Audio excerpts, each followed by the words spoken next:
That intro is just so good, I gotta hear it again. I love that intro, man.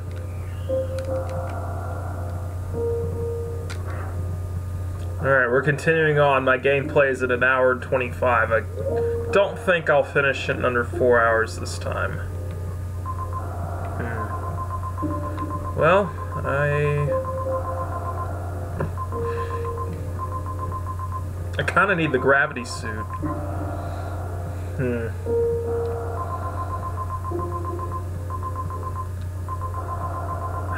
Maybe I need to go back to... I feel like I've done everything in Brinstar. I've been trying to do this game cold. Been trying not to use a map. And, I don't know. Maybe this is the time where I start using a map. Because I don't want to keep messing around.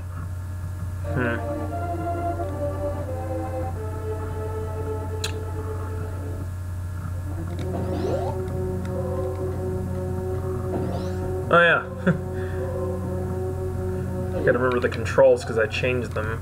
Let me see. I can't go there yet because I don't have the gravity suit. And then... No, I don't have the grappling hook. I need the grappling hook. Where is that? Alright, I am gonna cheat. Where is grappling hook?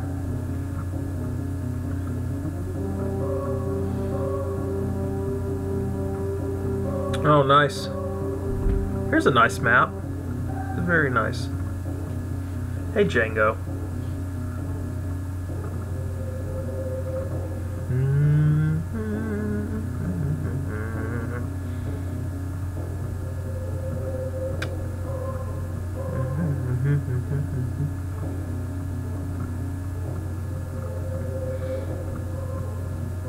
I have this weird feeling like it's gotta be in Brinstar. Where is it in Norfair? There you have it, it's in Norfair. And that's where I need to go. Yeah, I gotta face Crocomire. Yeah.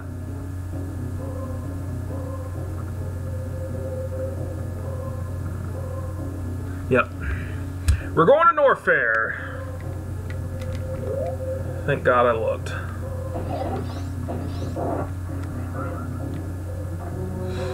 I think I'm at the right position to go where I need to go.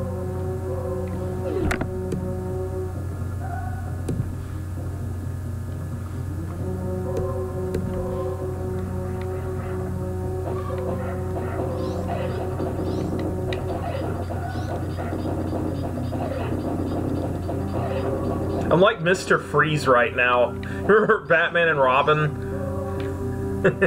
He's shooting down to halt his fall. I found an article about bull. Siri, I'm not talking to you, dude. Come on.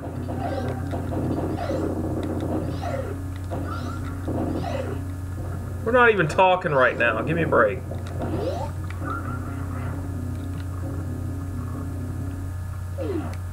Okay, and it's on the left side of Norfair.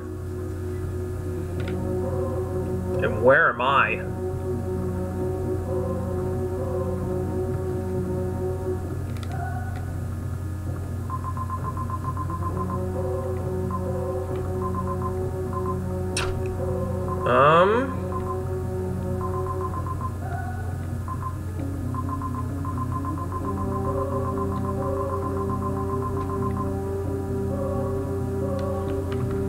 Let me see.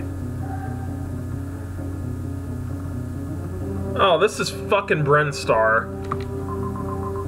Huh? I'm not even in the right place. Why am I looking?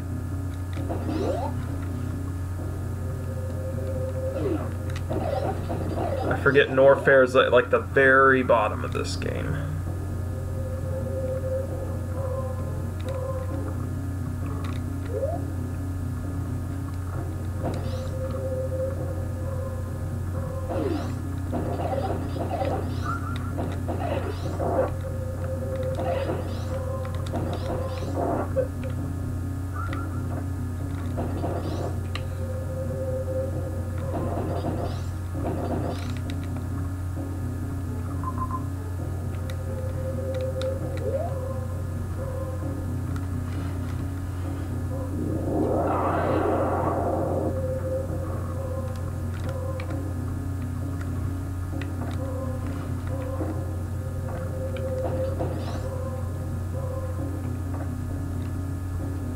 Well, crap.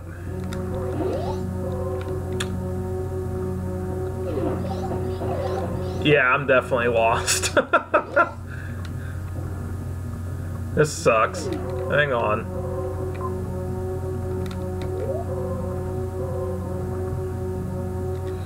Oh, I bungled that. I need to go back up. I need to go towards the ship. Why did my signal cut off?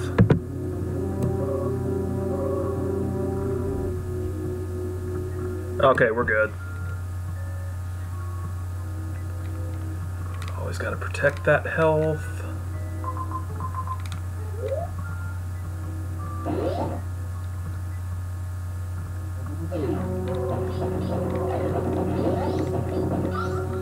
Now I'm going back. I gotta go all the way back. Climb all the way back up. Because I forget there's no opening in between that and the other side of the wall, which makes no sense. So I gotta climb all the way back up. Get all the way back out. Go all the way over.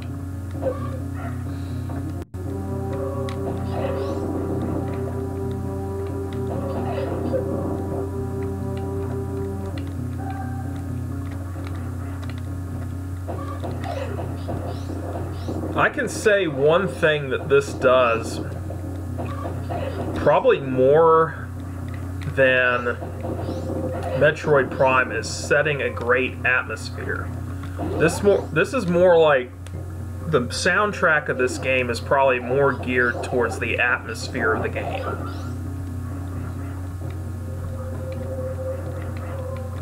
Not that the atmosphere for Metroid Prime isn't the same way, but it just feels like you're in a horror film the entire time.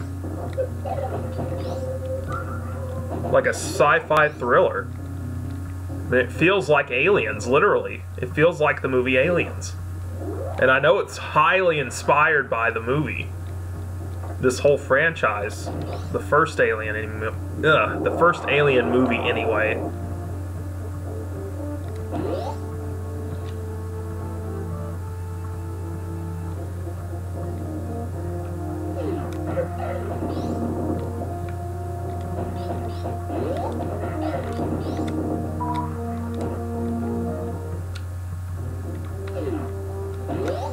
Don't have the grapple beam, I gotta go down.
Yeah, it can.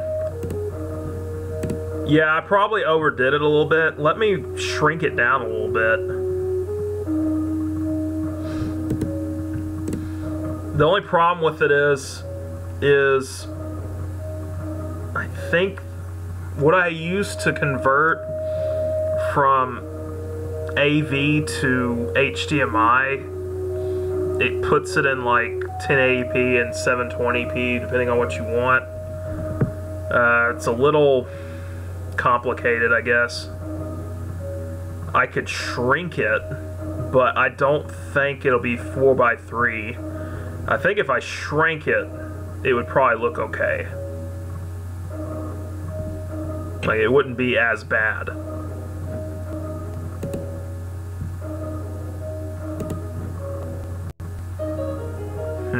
Let me play around with it for just a sec.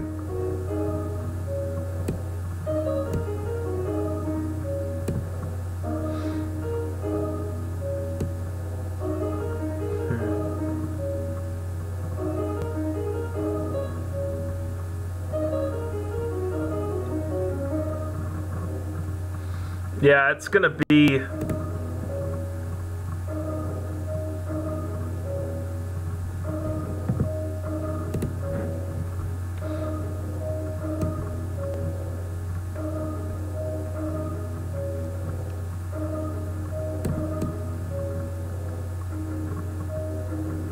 Yeah, it's a little odd. The thing that I'm using to play the game with is the Super Retro Trio 3, and it comes out a lot clearer probably than the Super Nintendo does. And what I mean, you can't just plug into an Elgato HD60 using AV, so basically it's, you convert the AV to HDMI, or you basically don't record Super Nintendo, NES, N64. It's, you either live or die by it, basically.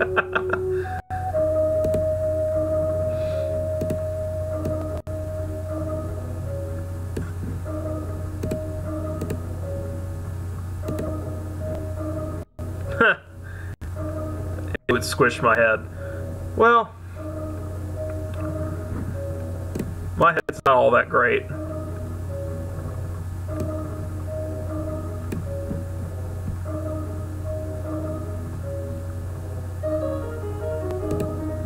That's about where I had it before.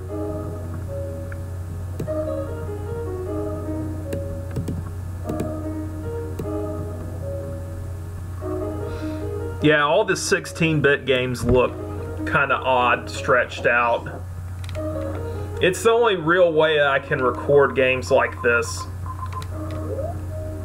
using up-to-date, the best technology possible, basically.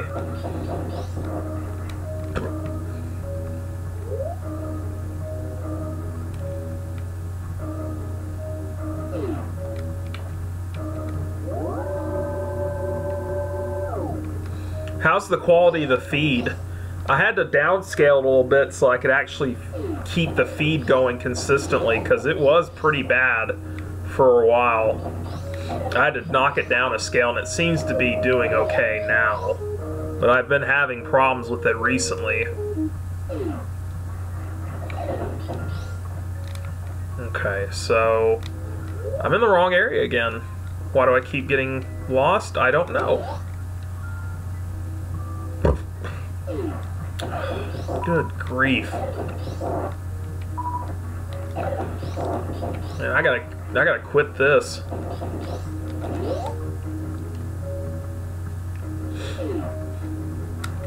Yeah, it'll skip every now and again still, but I don't want to reduce the quality of it any further if I can help it.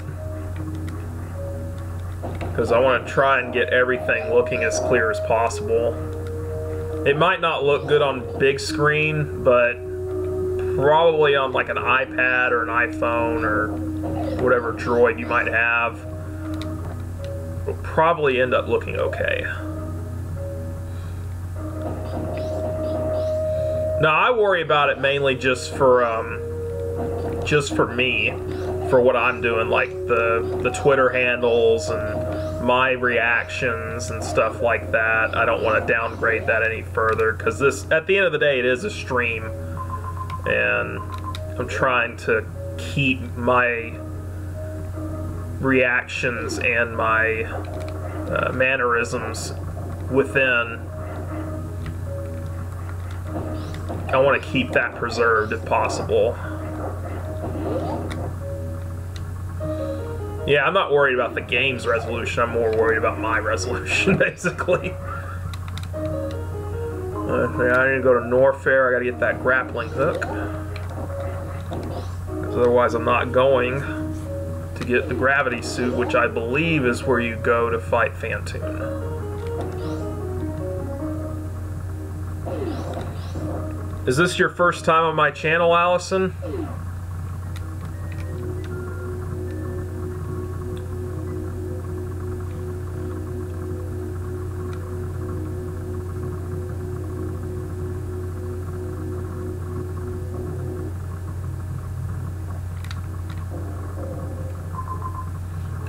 Let's see.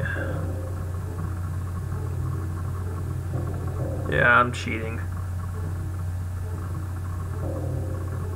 Well, welcome to my channel, Allison. Please feel free to subscribe.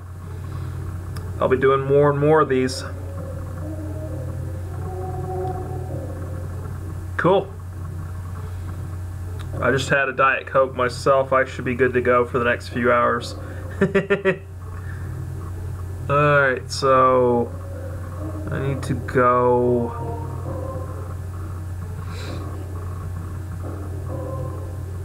Oh, there's a hole I need to fall down through. Okay. I'll go this way.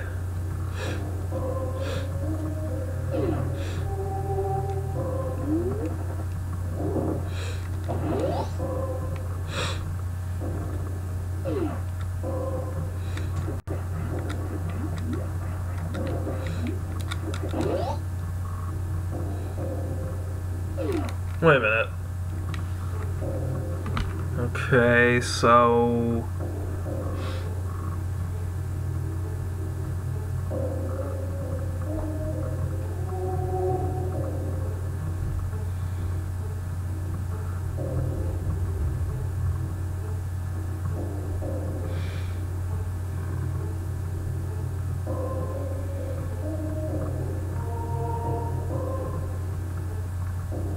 Hold on a sec.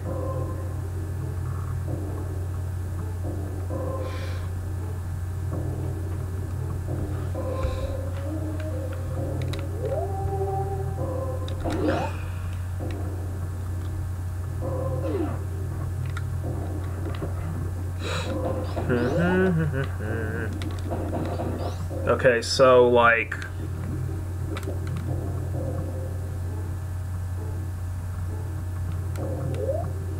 I see. So it's in the other room. Yeah, I need to fall through that.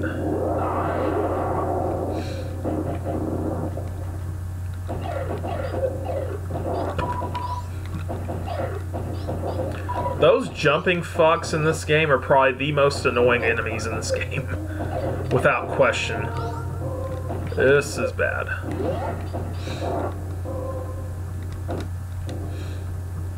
Let's see. Ah, there I go! That's not good. No, they broke. Hold on. Whee! That's awesome. Yeah, I think this is Crocomire beneath me. This might be a safe spot. No, not a safe spot. Oh yeah, I know they're a lot more abundant. I know there's like 250 something of them, maybe 255. I know that that's the case in Metroid Prime. I like blasting because I'm a big Mega Man fan at heart. I enjoy good blasting. Yep, here's Crocomire. This has to be one of the most gruesome deaths in any video game. I'm being serious. Like this, I mean, I don't know. I almost feel sorry for Crocomire. When you kill him, it's like, oh my god, you killed that poor thing.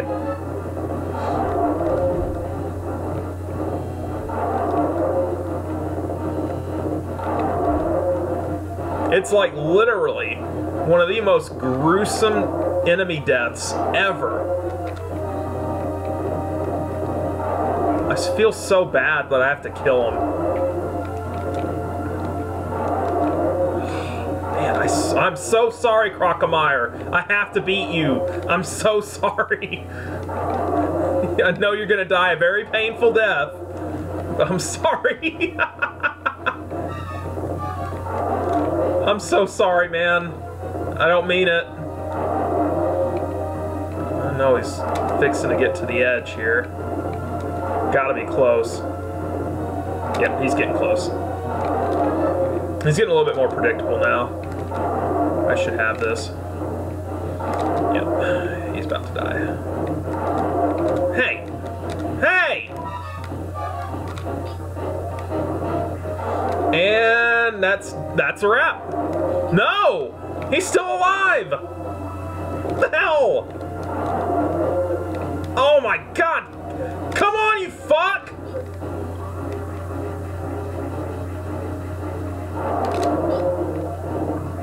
Die! I don't feel sorry for you. Die, you fuck!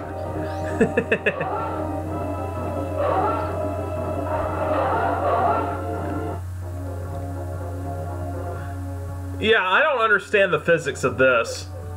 What you're gonna see here in a sec. So, he's almost completely bone, and he's floating through the lava. He's gonna come out on the other side of this, and he's still gonna crawl and almost kill you again. How does that work? Oh yeah, I'll go back for that. I love me some E-Tanks. Yeah, I think everybody to a certain extent prefers X to Mega Man. I just like the whole Mega Man genre in general. Every series in their own right has its place for me. Now I will say, oh, I don't have a grapple beam yet. I need to go get my grapple beam first before I go back for that. I will say the later series in Mega Man are pretty forgettable, but there's still something good to them. Like, they're not bad, they're just not very memorable. And that's probably the worst place to be as a video game. But Mega Man X definitely has the most depth to it. Best characters, best gameplay. It's all so well refined and well rounded by the time you get to X. It's like the series grows up with you, just like, you know, like you go from Mega Man, which is kind of a cartoonish series, to playing Mega Man X, is more like teenager, adult oriented.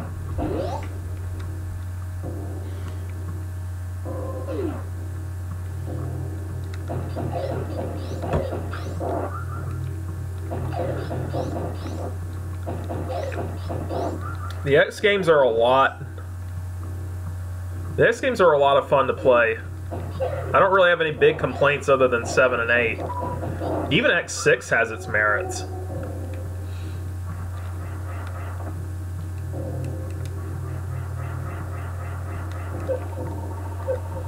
Oh, shit. Hold on.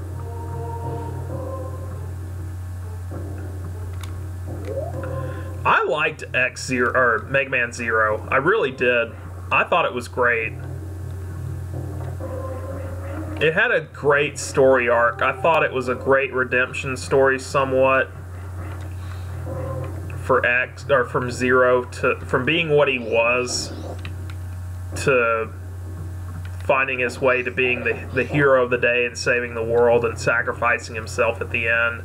It's really a lot of redemption there, from being, you know, the evil Maverick, original Maverick, to basically being the savior of mankind.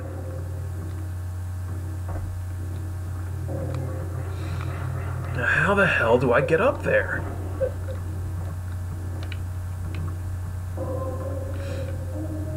Yeah, X6, a lot of people shit on X6, but I like it. It has its good points. It's not a bad game. I never thought it was that bad. Like, I just never saw it being a bad game. Oh yeah, that's right. Duh. I'm trying to dash, and I'm over here trying to dash, and I don't even remember I have power bombs.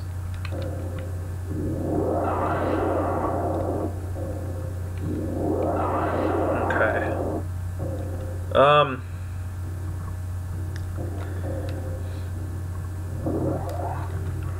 ZX, I feel like it was a series that should never have existed. It was more of the same. We didn't really need ZX. ZX to me was just a rehash of Mega Man Zero. You just didn't need it.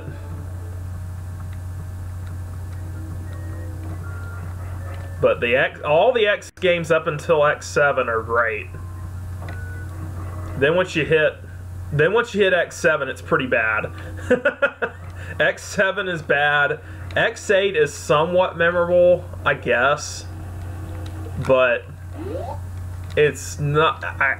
The only thing I can say is it's not as bad as X7. That's it. I mean, literally, that's the only positive about X8 is it's not X7. X7 is an abomination. The later Mega Man games, oh my god, I'm about to die. Yeah, that's right. I gotta find some health. This is not good.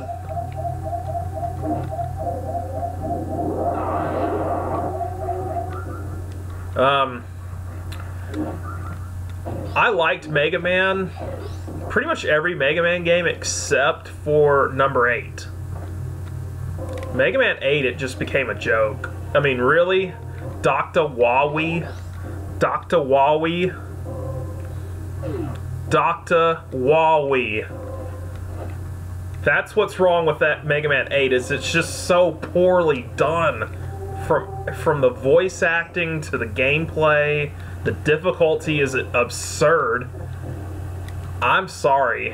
Whatever they were smoking when they made Mega Man 8, it's definitely on par with, I wouldn't say it's on par with X7, because I at least like certain aspects of Mega Man 8, but there's just certain things about Mega Man 8 that I cannot stand.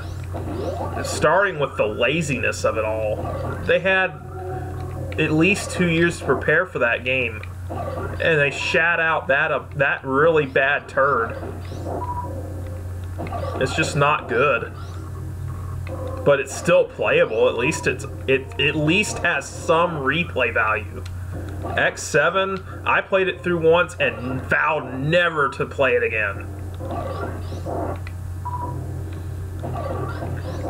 And see, that's another one that gets shat on a lot. Mega Man 7's actually a pretty good game.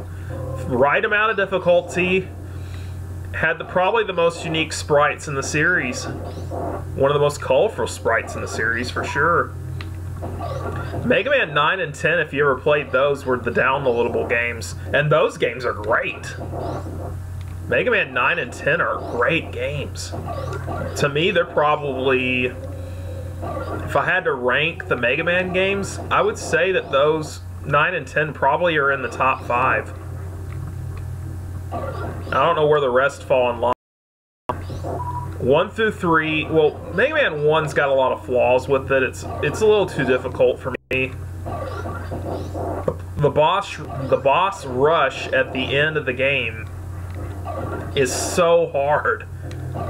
To actually beat Dr. Wily all in one perfect run after that, you're really asking a lot. That game's hard. But it's unique in that it had an arcade-style gaming format to it, so...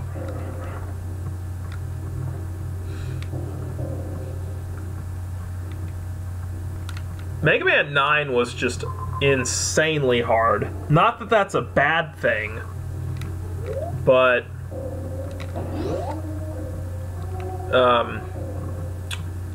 it kind of hinders it a little bit. for that reason.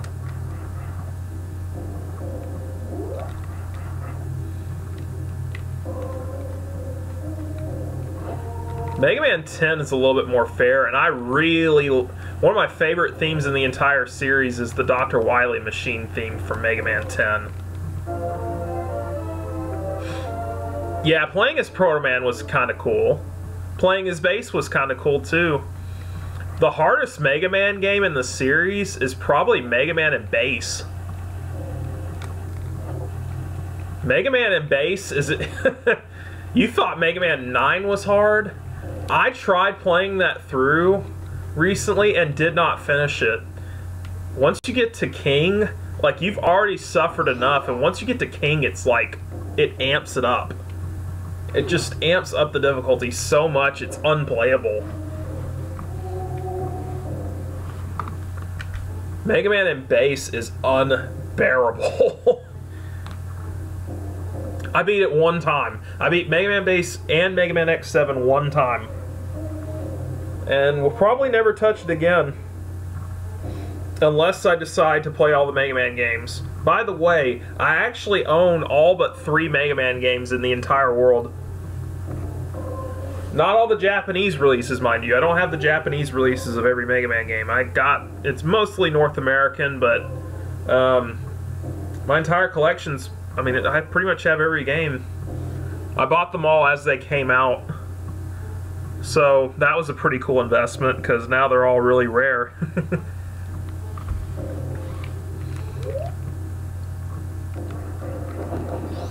I do have a lot more games coming. I don't know if I'll stream every Mega Man game, but it's likely.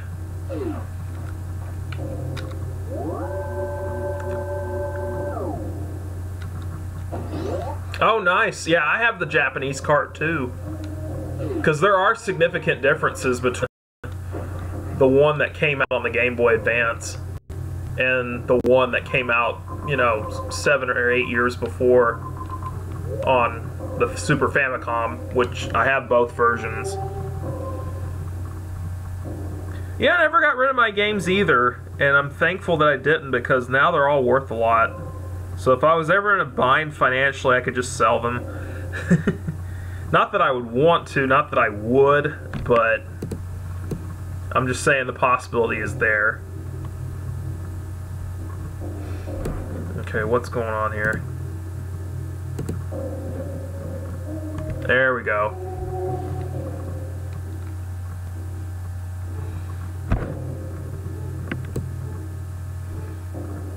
Yeah, Mega Man 7, the actual cartridge on the Super Nintendo, is worth quite a bit. It's like $300 to get a good condition one. And really, if you want to get the cartridge, period, you got to dish out at least 170 bucks. And there are some really bad condition cartridges out there. Yep. Oh, speaking of vault, I actually do keep mine in a vault. I do. Hang on, let me show you. Crap. There it is.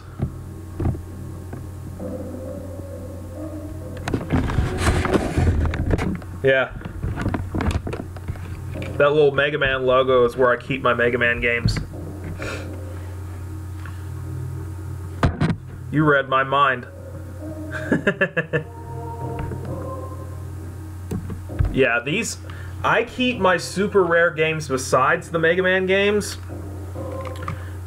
kept away from the rest of my collection. I keep them in a drawer. I don't keep them out in the open. And this is one of the games I actually keep in the drawer.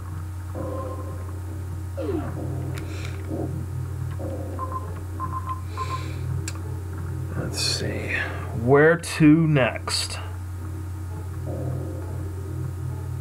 Oh! I gotta go to the wrecked ship. That's right, I gotta get out of here. I gotta go fight that fucker Phantoon.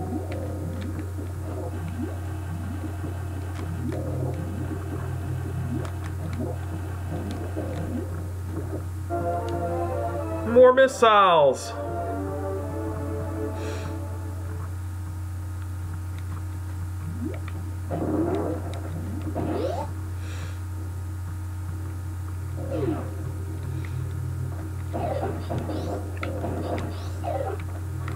I would say Flame Hyanard's probably one of the worst video game characters ever conceived. Whoever thought that Flame Hyanard was a good idea, I hope they got fired. And I hope they never worked on another video game as long as they lived.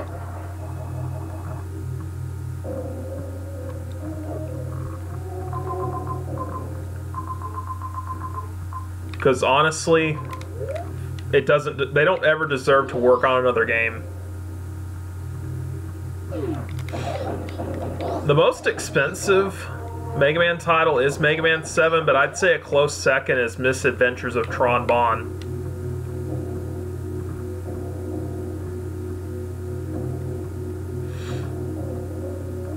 Yeah, I have Dracula X, I have Earthbound, I have all the games basically that you listed just now.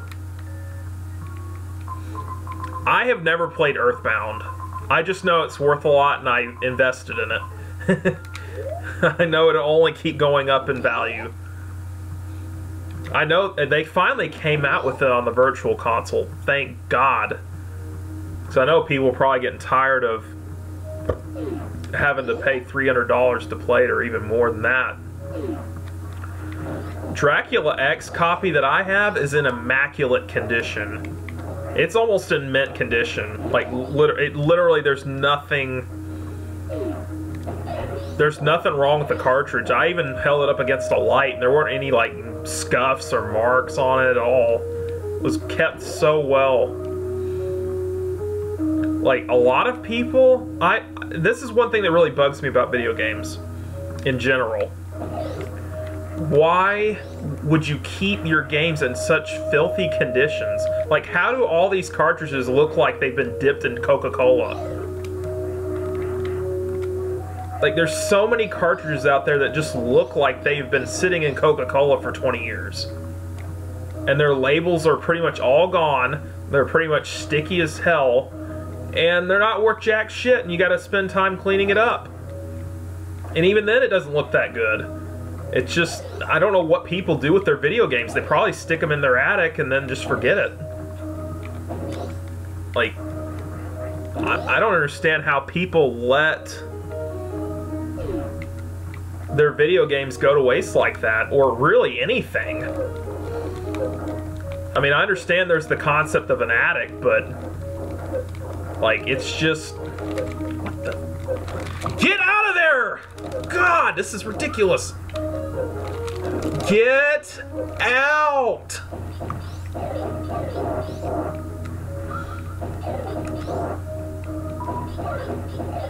Like, if I ever... Whenever I buy a house, my attic is going to be AC conditioned.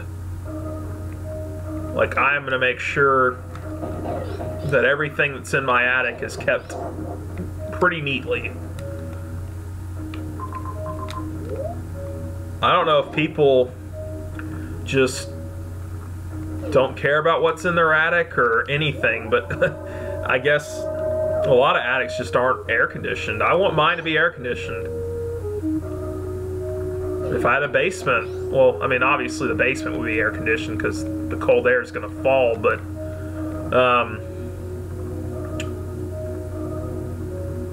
just anything in storage.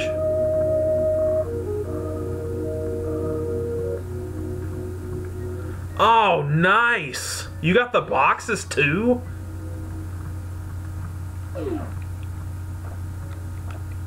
Dude, the boxes, if you have the boxes for any Nintendo or Super Nintendo game, or N64 game, you own the world, basically.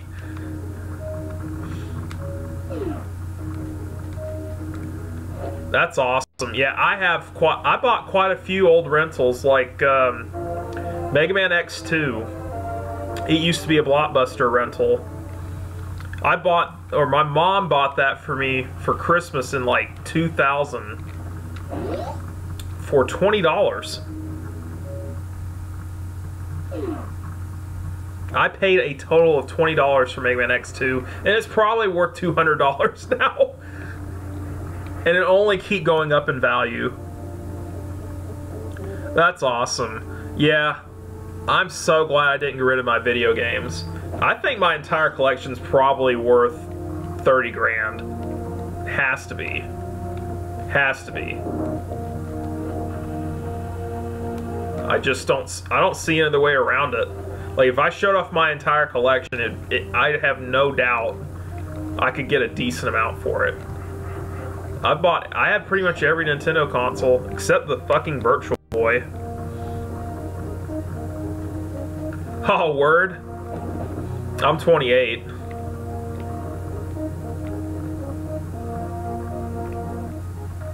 Now, what the hell do I do here? Do I grab onto that thing? Yep, I do. I forgot about that.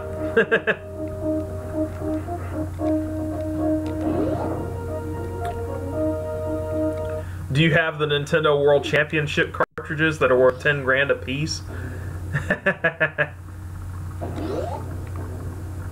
I'd love to have those. Great investments.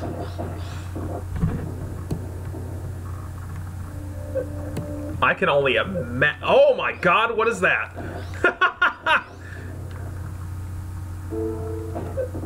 Oh. Damn. That came out of nowhere. Hold on. Okay, now we're good. What the hell?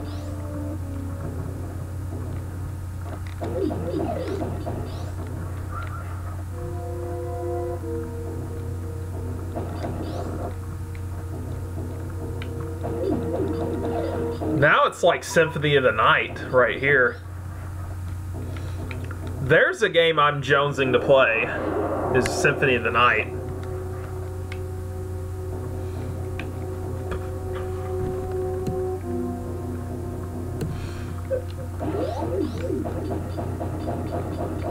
Do you have the Flintstones game that's worth like $750 now?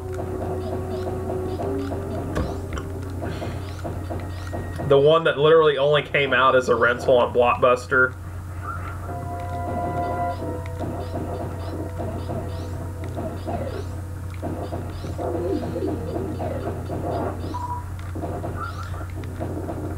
Wow, you do have Dinosaur Peak. That's so cool. You don't have Action 52? You're not gonna play Cheetah Men? You're gonna deprive yourself of playing Cheetah Men? You gotta get it. You gotta play Action 52. It's such garbage.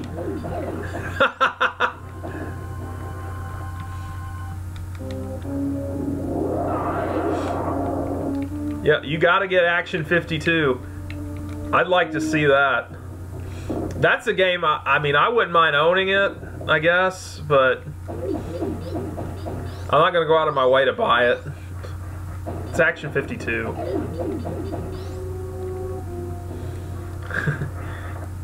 The Cheetah Men ran off, and now the Cheetah Men.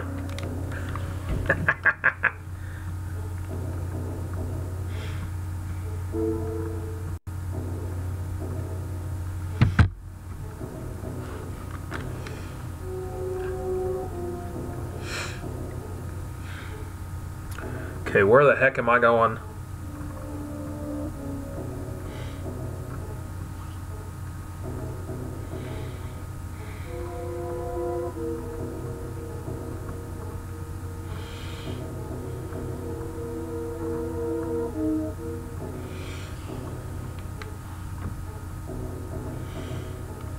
Well, if I go down,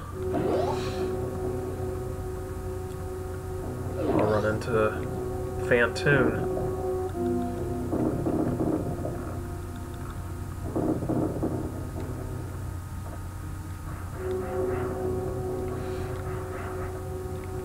Oh, I can't go in that room yet.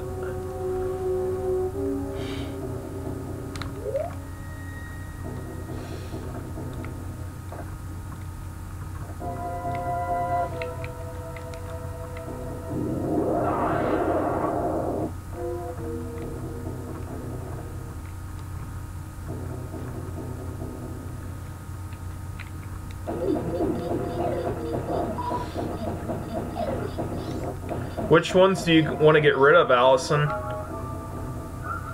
Oh, yeah, I bet.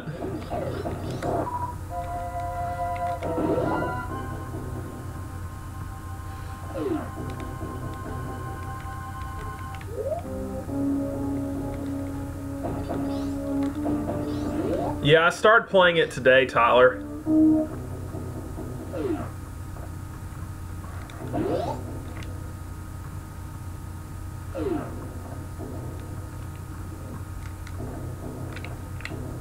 And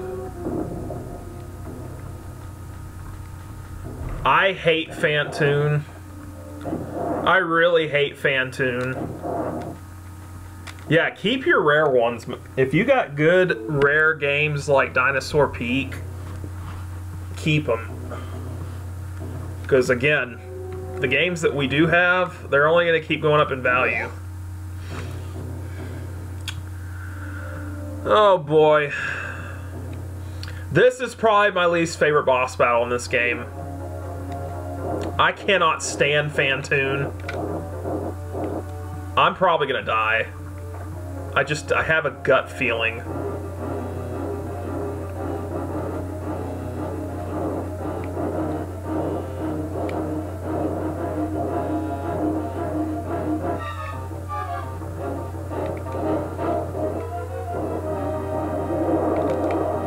Damn it!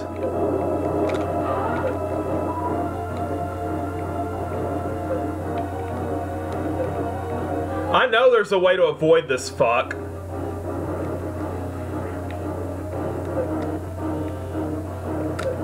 Well, I pulled it off that time, but yeah, this is not good.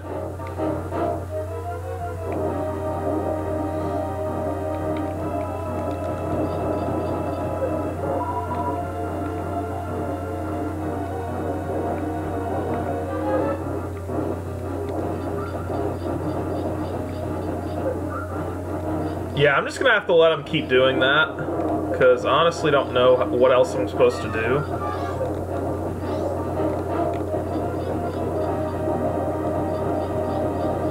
I gotta recharge. I've got to recharge. I can't fight him right now. I have no other way of beating him. I can't avoid his attack.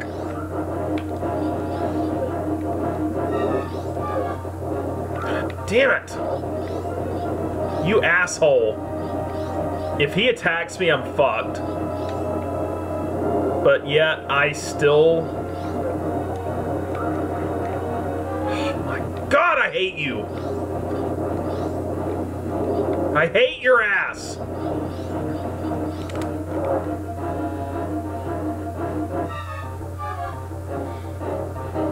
Jumping with a charge beam. Okay.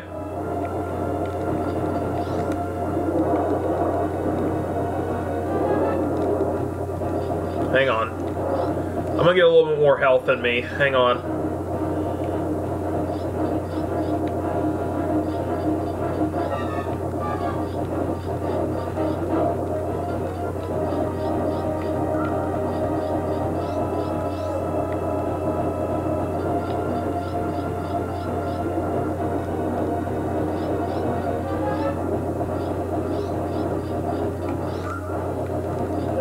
Fuck.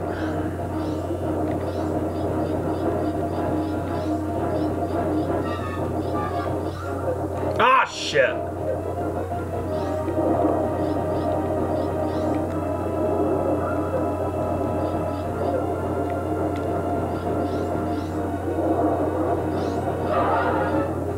Oh, shit.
Okay.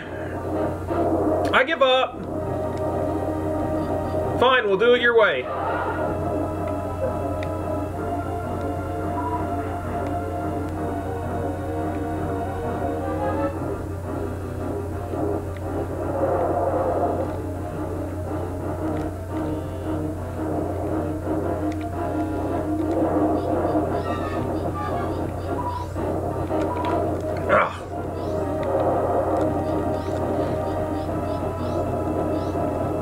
Hold on.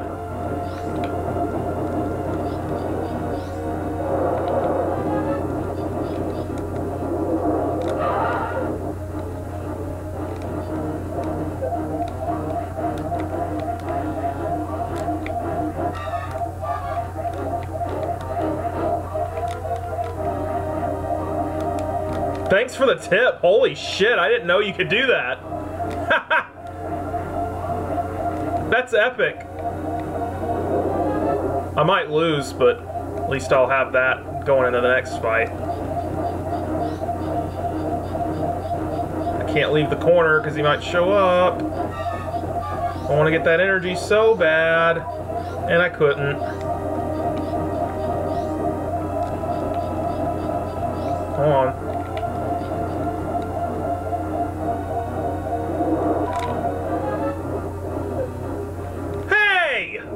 I hit the fucker!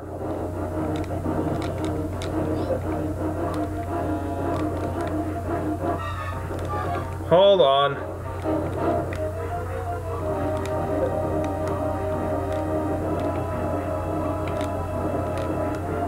Hang on, I'm learning. Hang on.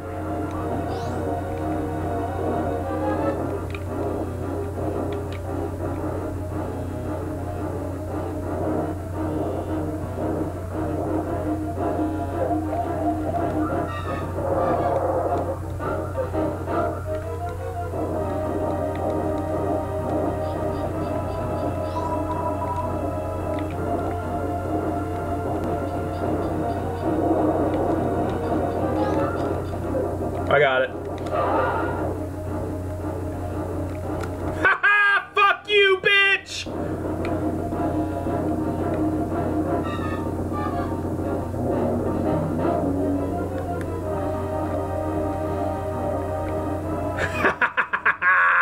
Gotcha!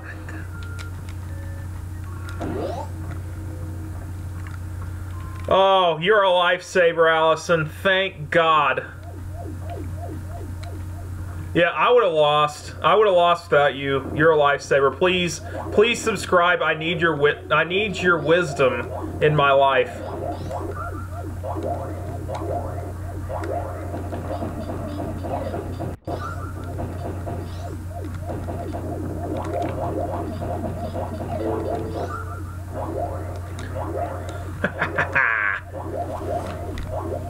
Well, yeah, so I know I took my time, but I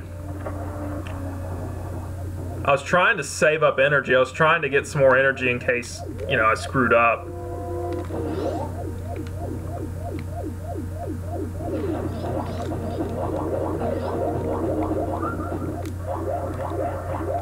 Ah, what the hell is that?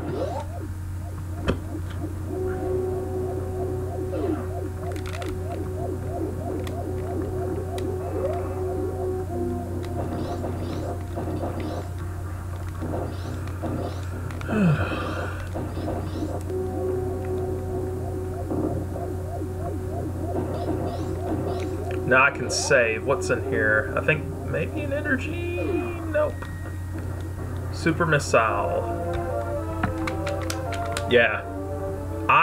The only reason I kept holding it off for so long is because I just didn't want to die. Like, I didn't want to die on some stupid flame. I wanted to have at least enough energy to survive on for the other stuff. And I literally froze. I was a little too afraid to like go aggressive on him.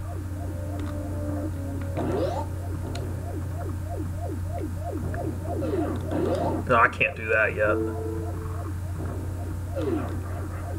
I need to save.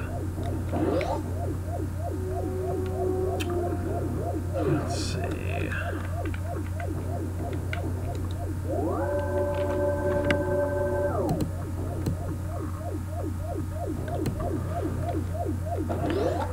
If you don't know what you're doing against Phantoon, I would say he's probably the hardest boss in this game. But if you do what you said and what I just did, it's not hard. Super missile, charge shot, jump. That's pretty much it. Hide in the corner too.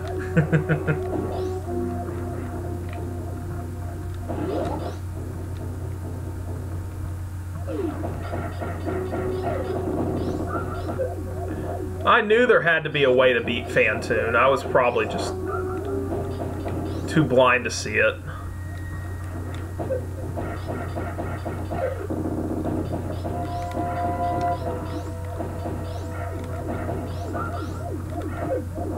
These guys remind me of Brundlefly from The Fly.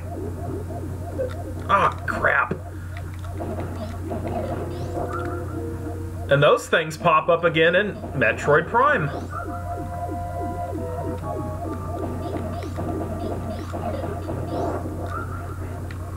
Oh, I gotta kill one more. I forgot. I gotta kill them all.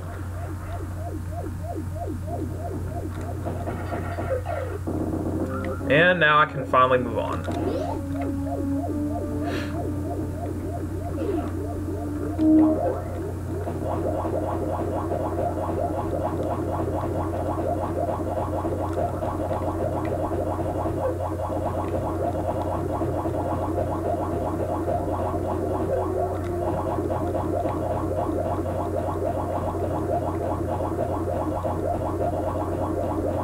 More missiles.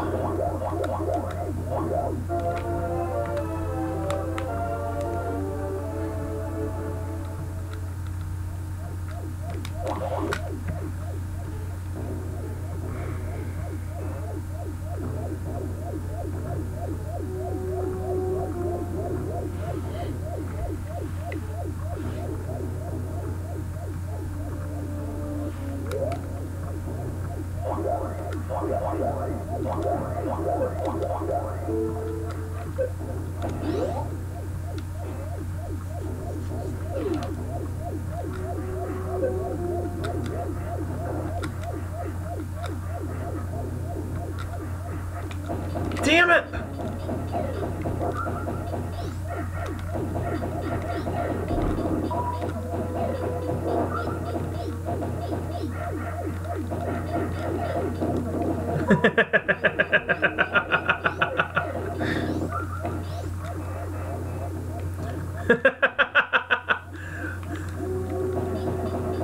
What was the name of the droid that broke down before Luke got R2-D2? The one that they bought originally and then broke down. I think it was an R4 droid.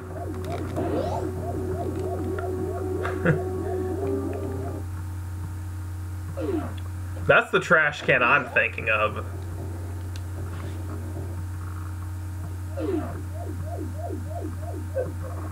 What the? Hold on. Aha!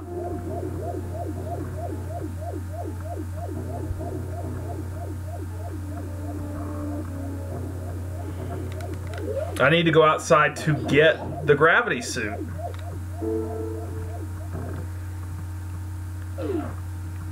He's got a bad motivator. Oh, speaking of Star Wars, I need to rewatch the whole series again. It's that time of the year. Star Wars is literally right around the corner. I can't believe it.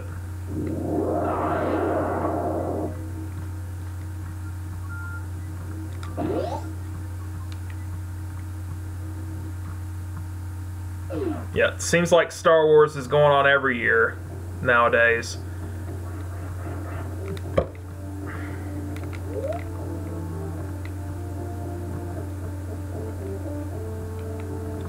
Let's see.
Yeah.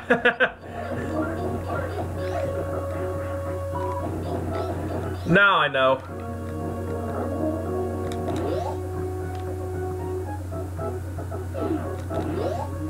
Okay, I think I'm about to get it. I just gotta go down. Oh shit, what's this? Oh, do I find another Chozo here? I'm pretty sure I do. No, you gotta put yourself in the ball. The thing.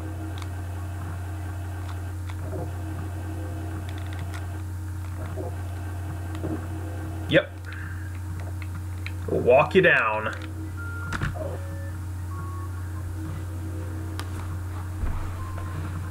Did I? I honestly didn't notice.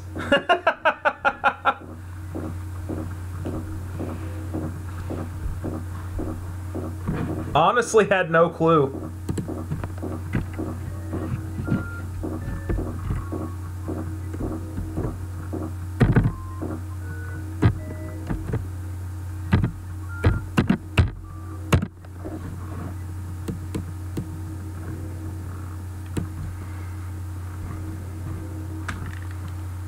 Yep, honestly had no clue. Well, I guess ignorance is bliss sometimes. And what's going on now?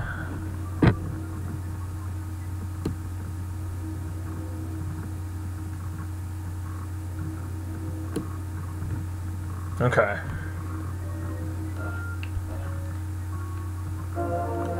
Bingo!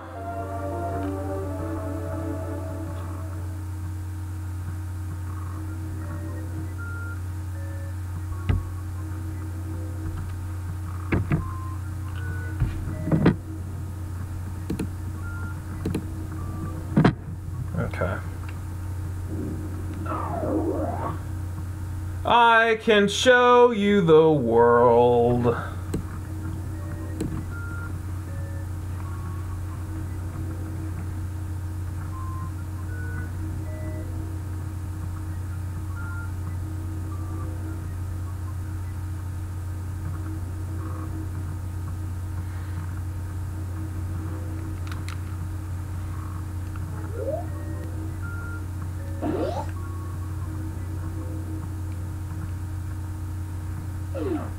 No!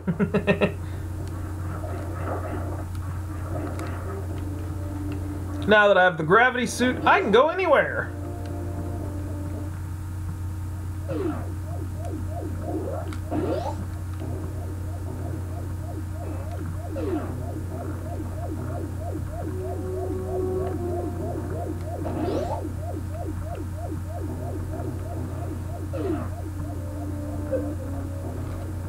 What the hell is that?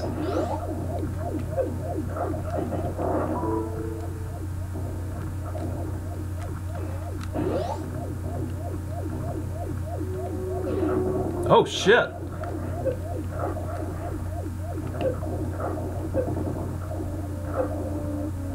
I see lots of similarities to Metroid Prime here. Not that Metroid Prime came first or anything, but the wrecked ship definitely was in Metroid Prime.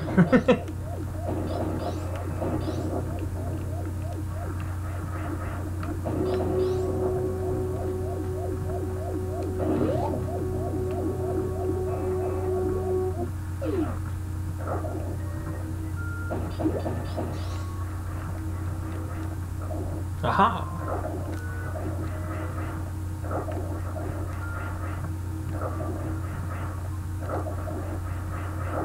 And miss.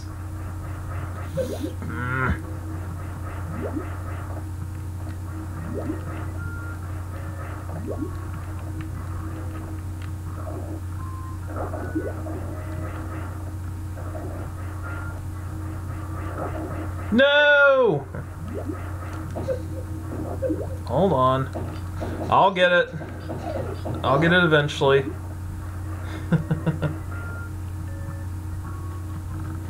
Hold on.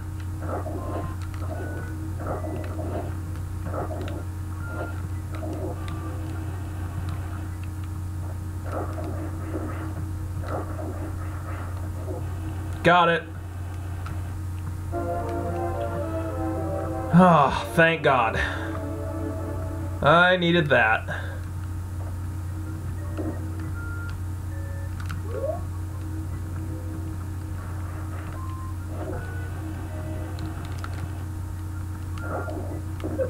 Whee! That's a lot better.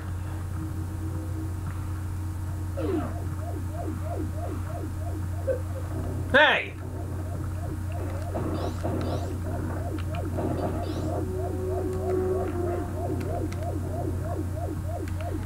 Yeah, I'm not going that way yet. I need to save one more time before I venture forth.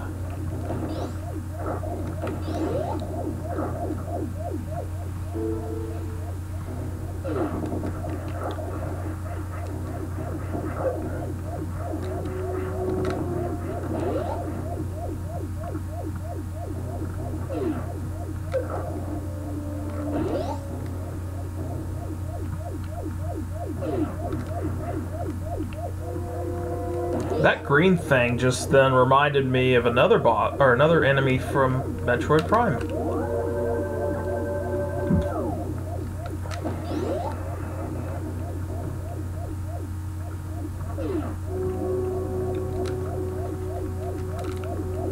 I wouldn't dare call this a remake, but it's pretty close. I mean, it's about as close as you're going to get to a remake of the original Metroid. And I wouldn't dare call Metroid Prime a remake, but there are a lot of similarities between this and Metroid Prime.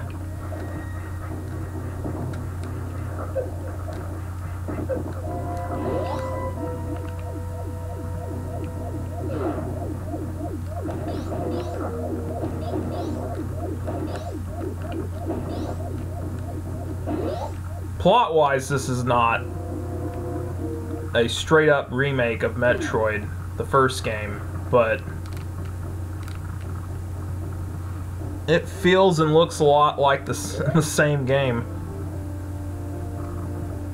Yeah, because you go back to the planet Zebus and, you know, you go through Torian again, you fight Metroids in the Torian again, you don't see Metroids until you get to Torian again. There's a lot more upgrades in this game, there's a lot more places to go, there's more bosses. It's a longer game, I guess, technically, if you know what you're doing in the original Metroid, which the original Metroid doesn't give you a map, so I guess it might take a little longer. But the Metroid to Super Metroid comparison is fair. I think it's very fair.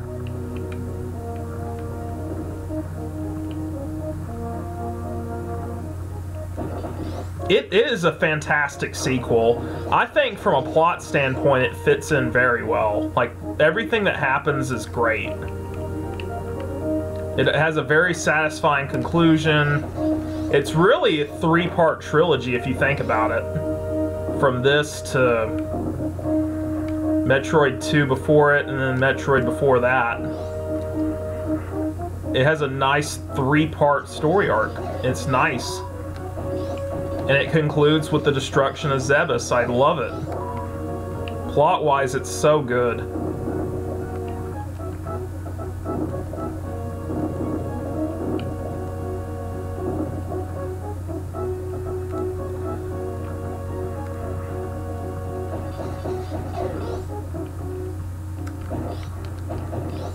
Yeah, there's just too many iconic things about Super Metroid.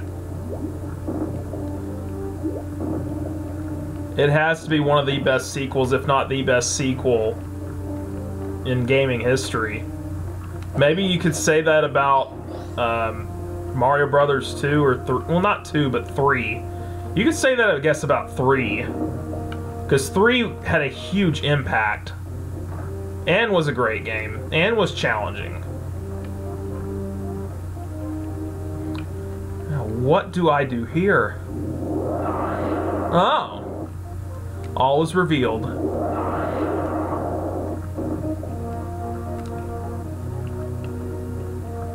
There we go.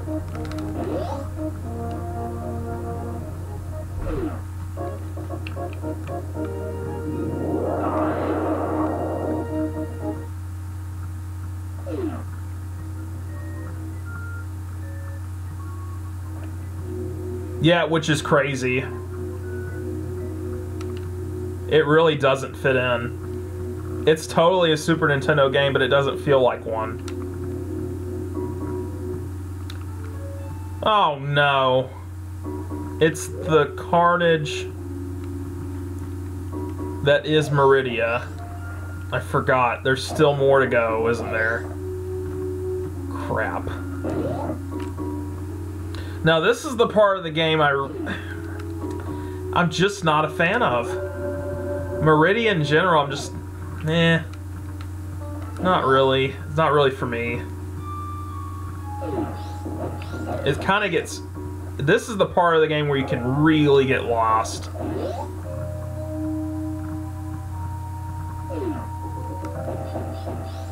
I'm not a big fan of Meridia. I'm really not. It took me forever. Every single time that I've played it, it's taken me forever to get through it. Because there's this one specific part where you need to get through that... what is it? I call it... It's like a giant elevator in the middle of the thing. And like you have to go through it to be able to beat this area. And it takes you forever to find it because you literally have no idea where to go. Yeah, this theme is kind of... I kind of like it in a way.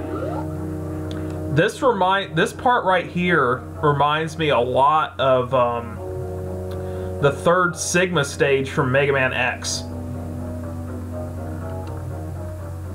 It has a lot of the same beat to it, like the same sound to it.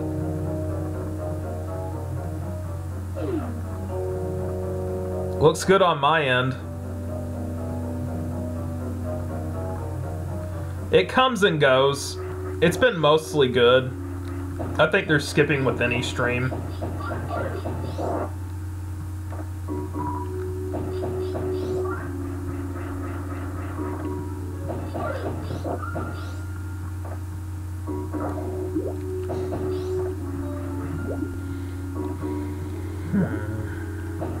Let's see.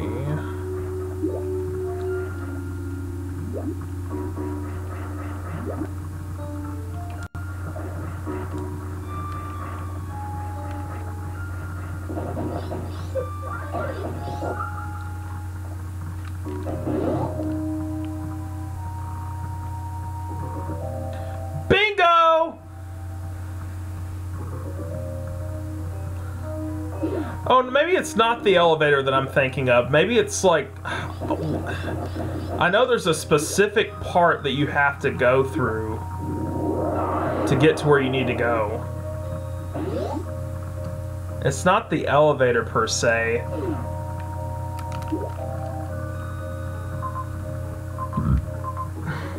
Hold on. I'm looking at my map.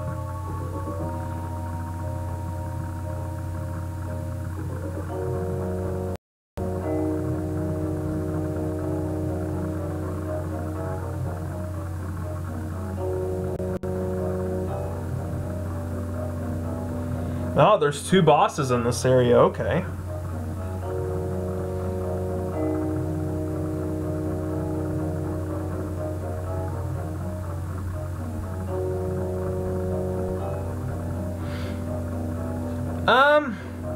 I'm okay on health for right now. I'm gonna try and play it cold for a second, see how I do.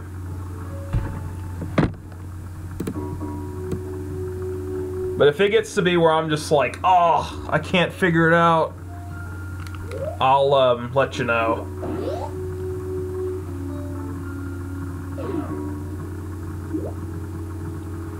Hold on. Ah, the spring wall.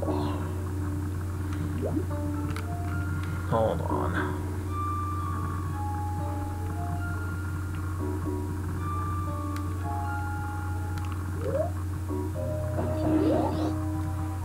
Right now, I'm mainly just trying to look for power-ups. I don't know what all I'm trying to find.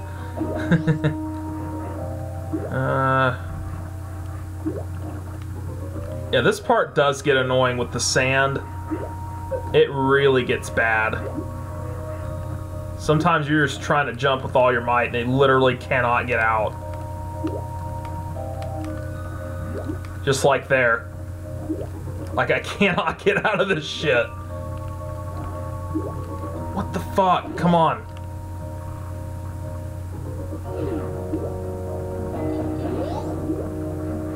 Oh no, I'm okay. I have a map with me. I just gotta figure out. Oh. Okay, so.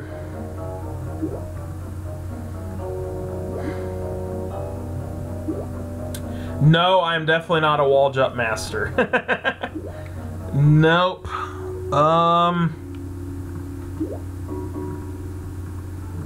So how do I get it then?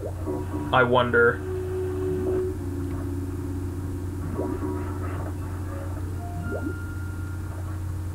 Oh. Hold on.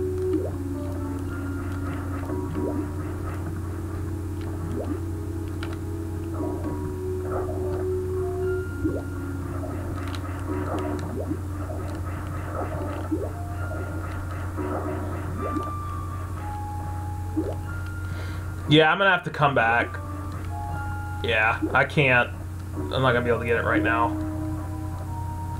Because I think I know what you mean. I think the screw attack will get you over the hump, or there's something that you can get. It's like you can jump infinitely. Let's see.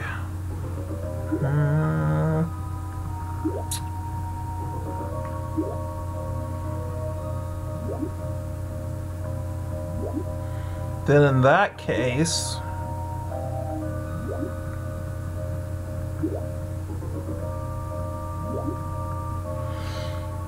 I'm gonna go back up the elevator.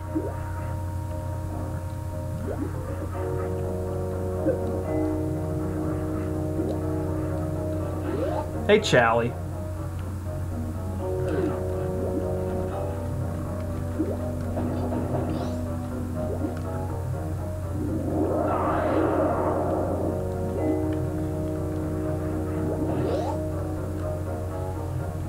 What's up, baby? What's up?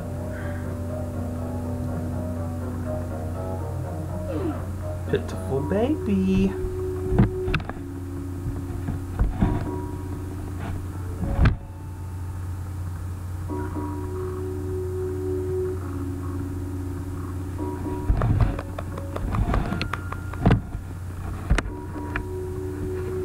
Okay, I don't like looking at your butt all night. Good boy.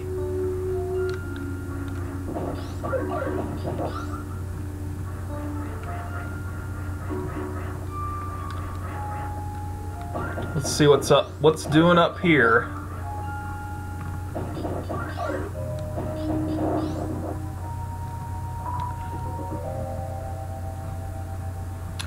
Okay, so how does one go up there?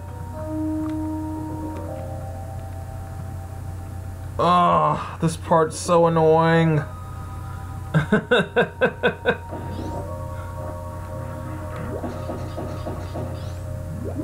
Good God, man. I mean, I don't want everything ruined, but my God, sometimes I almost wish I was.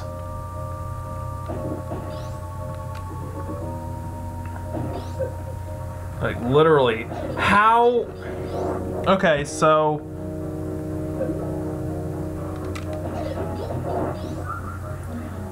How do you get over there?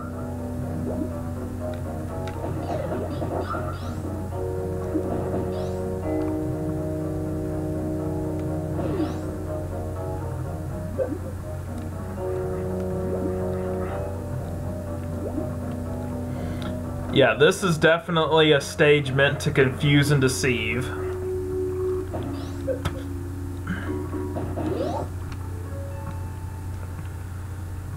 If you're doing this cold, yeah, I think you'd find that it's not going to be very fruitful for you. Like, honestly, this is so weird.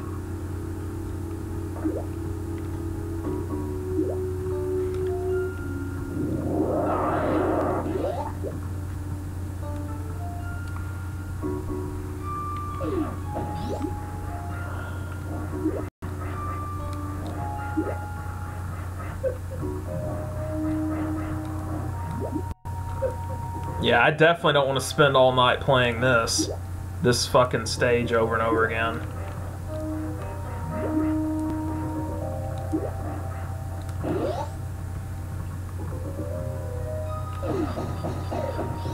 I know I have to go over here to the tube and blow it up.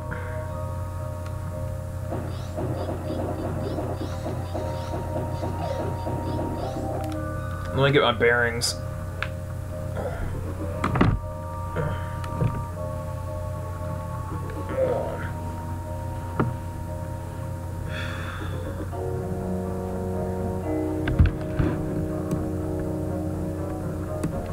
Yeah.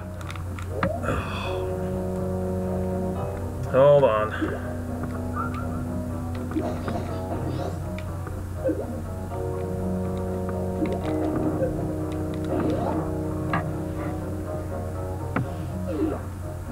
Map. Definitely don't need the map. That's amore.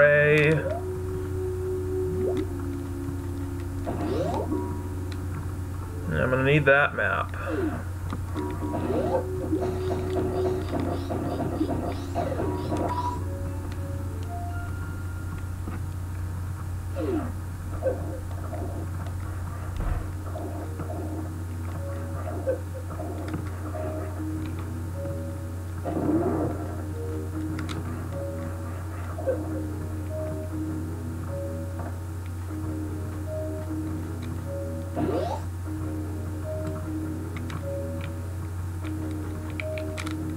Kaboom! I was about to say. Ha!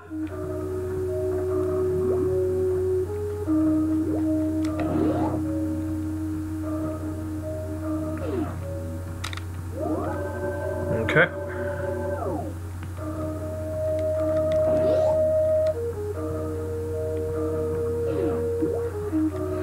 Yep, and the same thing happens in Metroid Prime when you're getting the ice beam upgrade. Not the actual ice beam, but the upgrade to the ice beam, the icebreaker.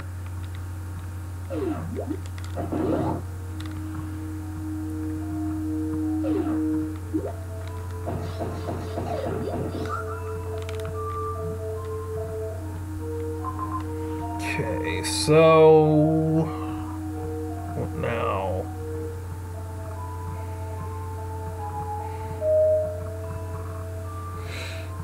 Can't go right. Yeah, going right's not gonna work. I'm gonna have to go left.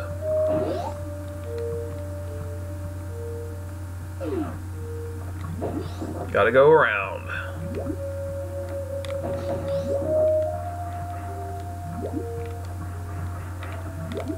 Oh, speaking of that droid from Star Wars, he's got a bad motivator. He needs Chris Farley in his life. Matt Foley. See, this is a theme I like. It's a great ocean theme. Like, if you were underwater, I'd want to play this.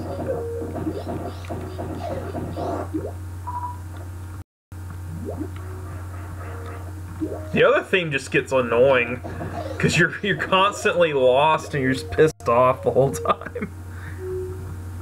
This theme, though, pretty good.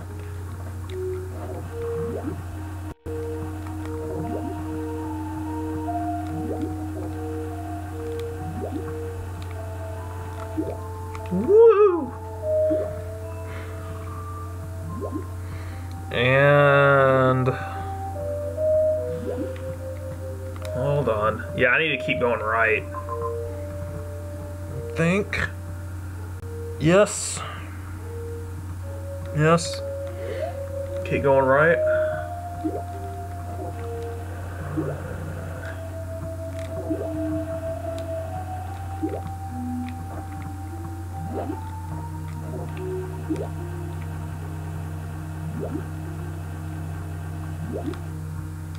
No! Damn it! I hate that part.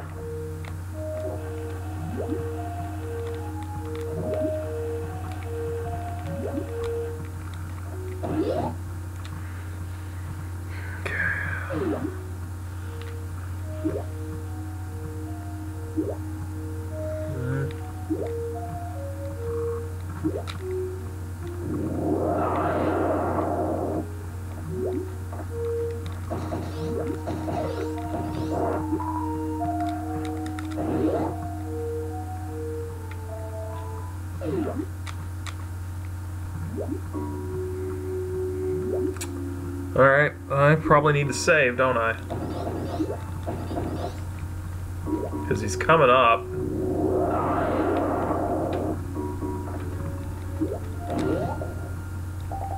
Yeah, what the hell was that? Kick the can, kick the can.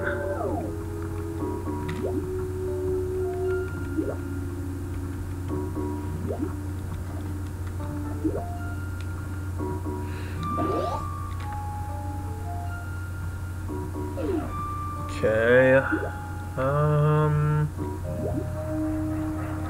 Oh yeah, I gotta crawl my way out of this, don't I?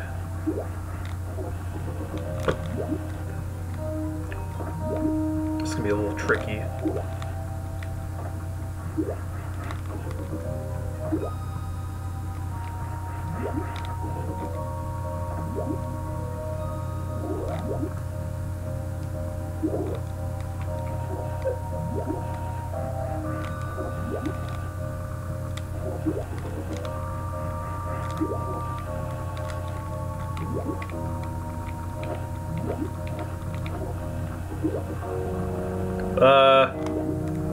Wait a minute.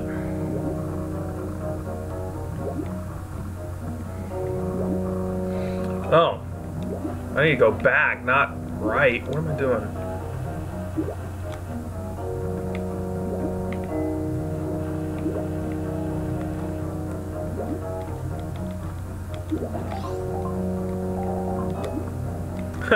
That's the same sound effect as in Yoshi's Island.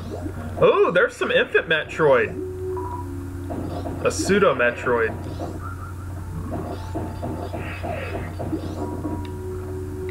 Okay, never mind. You do meet up with the Metroids before Torian.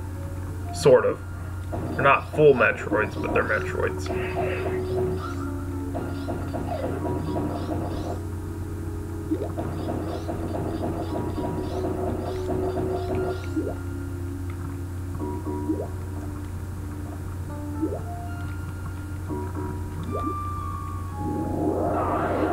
All shall be revealed.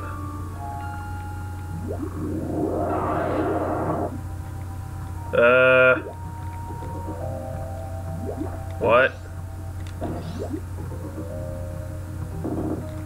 There we go. And who is this? Oh! Oh yeah, this doesn't take long. This guy's a bum.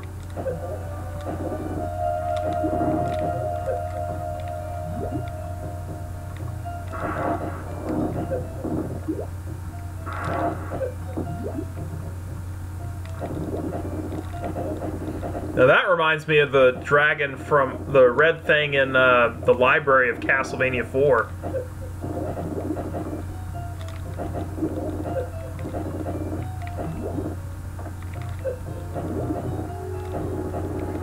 Damn, dude! He is really speeding up. Okay, then.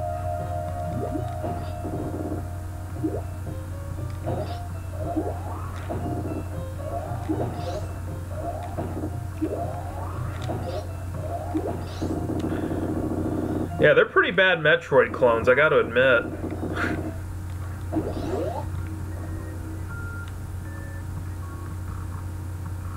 You could almost call them like space pirate Metroids, like the attempt but failed Metroids.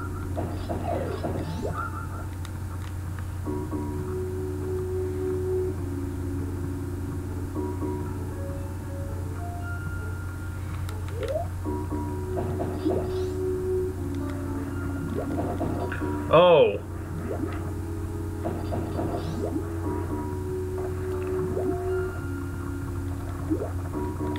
is this?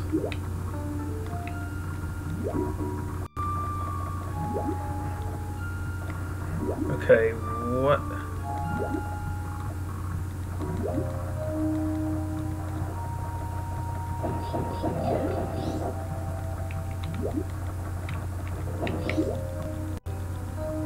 No!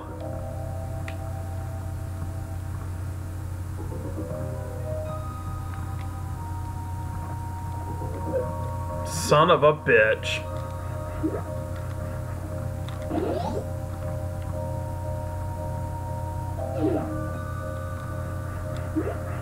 Why don't you like 4? Castlevania 4 is one of the worst? Wow. That's one of the best games on this console.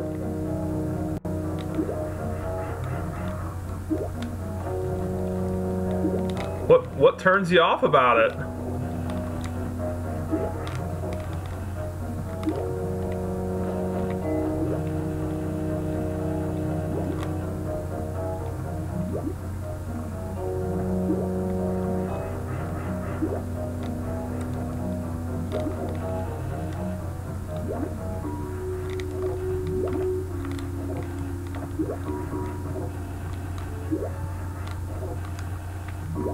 Damn it.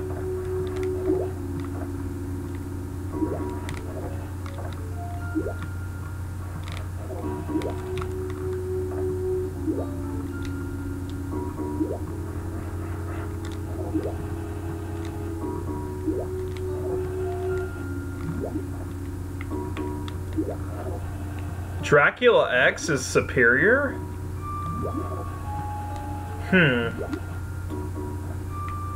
I don't know about that, me personally, but I could say Dracula X is definitely more difficult, if you mean superior to the game in terms of its difficulty, for sure, yeah. Oh yeah, it's more difficult.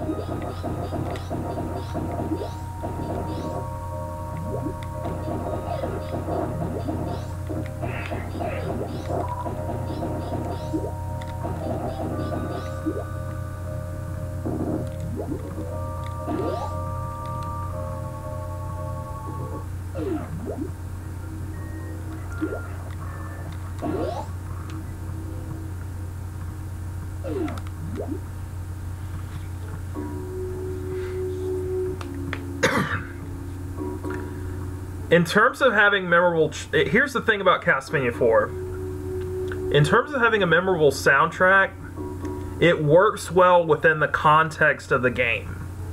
Now, if I took the majority of that soundtrack and put it on my iPod, it would be kind of... It'd be an odd musical choice to listen to. Like, I'd rather listen to this soundtrack.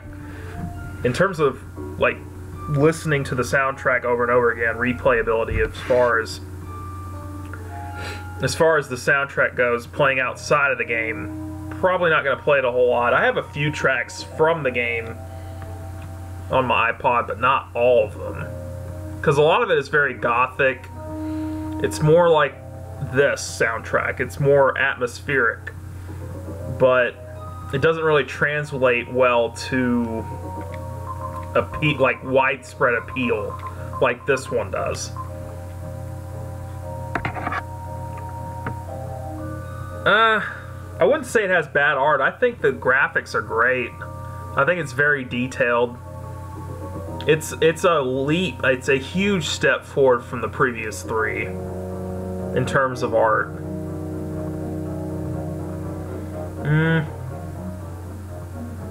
I wouldn't say it ruins it. Here's the thing about the previous 3 Castlevania games. There's so many like, you might take damage in Castlevania 4, but there are so many cheap deaths in that game. In all of them. All 3 of them. There are so many cheap deaths. It's awful. Like, it's just, unless you jump specifically the right way, like, you're gonna fall. Or, per se, like, if you're on a cliff or something, you're fighting a boss, or you're trying to get across the bridge at the last stage of Castlevania 1, you get hit, you're fucked. You're knocked off the cliff and you're dead. Even if you have full health, that's cheap. Castlevania 4 is a genuine fair challenge, as Angry Video Game Nerd says. Me and Angry Video Game Nerd basically have the exact same opinion about Castlevania 4.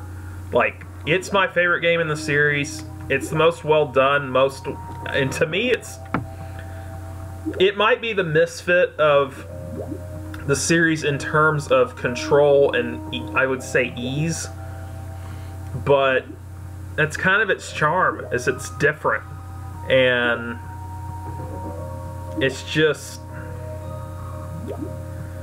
I don't know.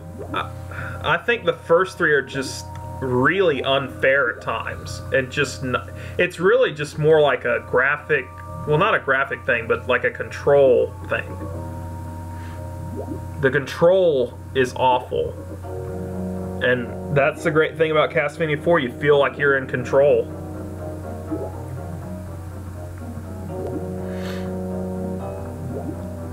Castlevania 1's pretty hard. I don't know about that. I feel like Castlevania 1's pretty hard.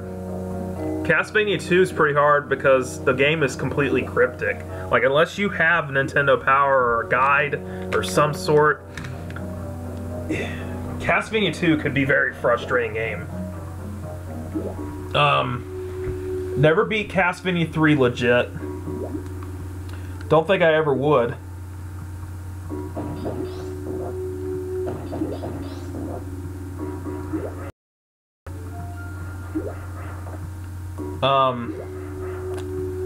I just think the first three just have really unfair controls, and in general just aren't as good. Like, at least in Castlevania 4 you feel like you're in control. Castlevania Dracula X is, God, that is a painful game to play through. That's probably, out of the entire series, Dracula X is probably the hardest to me. Like, probably more so than Castlevania 3. Because in Castlevania 3, you still have, I mean, when you're facing Dracula, you have to face 3 forms of Dracula and go through the entire final level without dying. That's tough.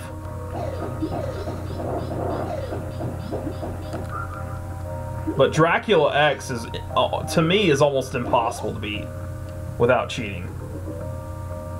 I've tried, and I've failed every time.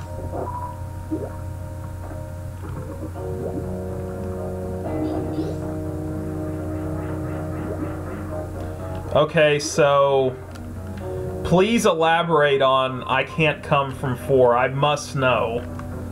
What does that mean?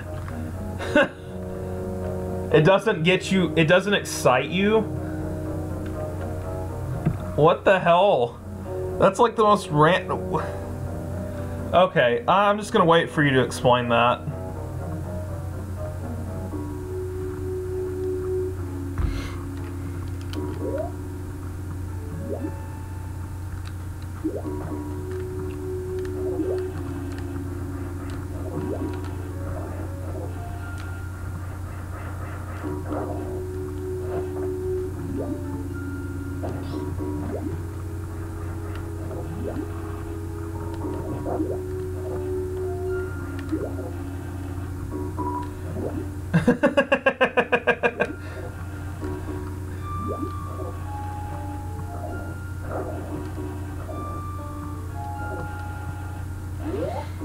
I could understand that.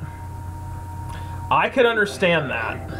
And here's why. Because it is pretty easy. Like, the challenge is not so much there in Castlevania 4 compared to the other 3. I could understand that.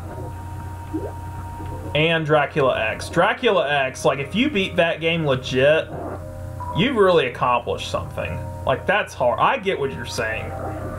I definitely understand. But for me, a game should be fair too. Like, I think the game should have some level of fairness to it.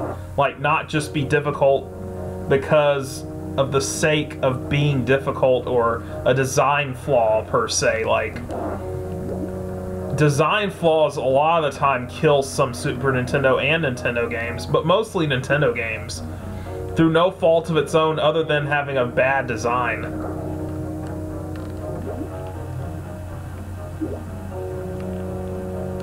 Okay. So I'm trying to swing.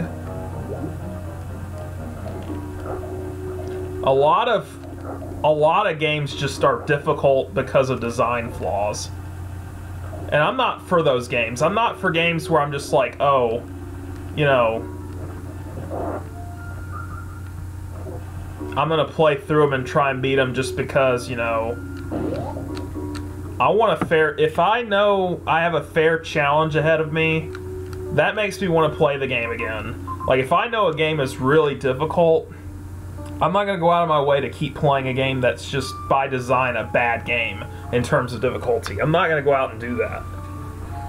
So a game like Castlevania Dracula X, a game like Castlevania 3, a game like Castlevania 1, I'm not going to play compared to Castlevania 4. Because I know those games have design flaws that just hinder the experience. It literally is only because that he flies back after getting hit that kills Castlevania 1 and Castlevania 3. If he didn't fly back, that game would actually be playable. It would actually be a fair challenge. Even if you couldn't whip in all directions.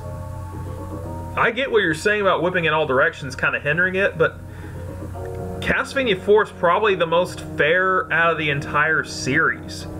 It has great replay value. Symphony of the Night, to me, Symphony of the Night, there's just so many variables. Symphony of the Night's a great game, but it has so many variables. Not in Castlevania 4 that you will find a variable that you can really control other than just your whip. And it's like I said, I've watched Angry Video Game Nerd's take on it, and I totally agree with his point of view. I mean, I agree with everything he says. I think everything he said is perfect. I think that's exactly how I feel about Castlevania.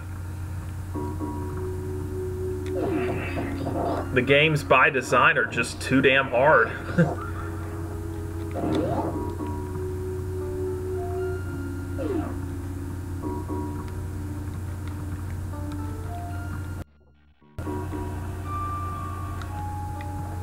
Oh yeah, and those fucking stairs in Castlevania 3. Those are bad. Those are so bad. The stairs in Castlevania 3 pretty much ruined the game.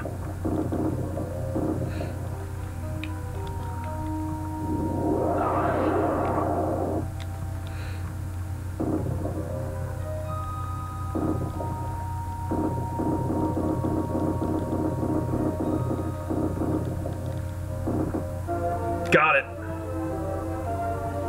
So let me see how you ranked.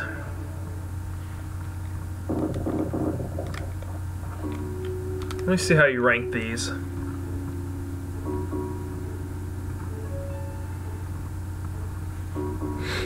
Oh yeah, I heard that it has... I watched the Did You Know Gaming on that a while back. Actually, it just came out. And I really liked it. I thought it was very informative, and it definitely talked about how the Japanese version's a lot better. I wouldn't mind picking that up. Let me see how you rank these. So...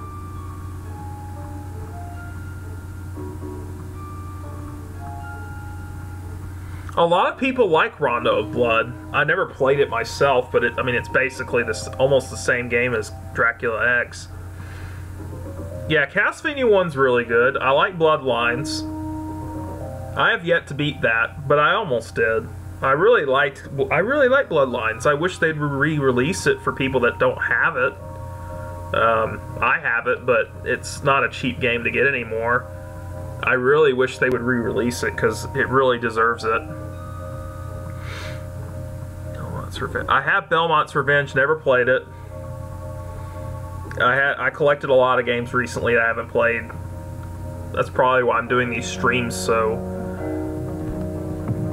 Because I have so many games, I just need to get them out there. Legends.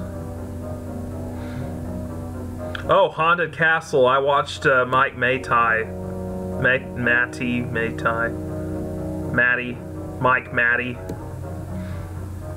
James Rolfe's partner in crime. He played that recently. That was pretty difficult. That's a pretty difficult game.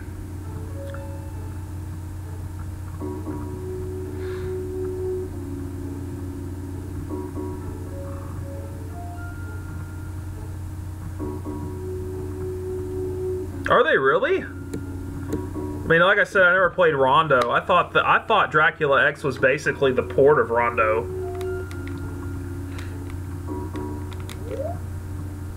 I mean, I'm sure they changed a lot. I mean, things changed from Japan to here, so it wouldn't surprise me.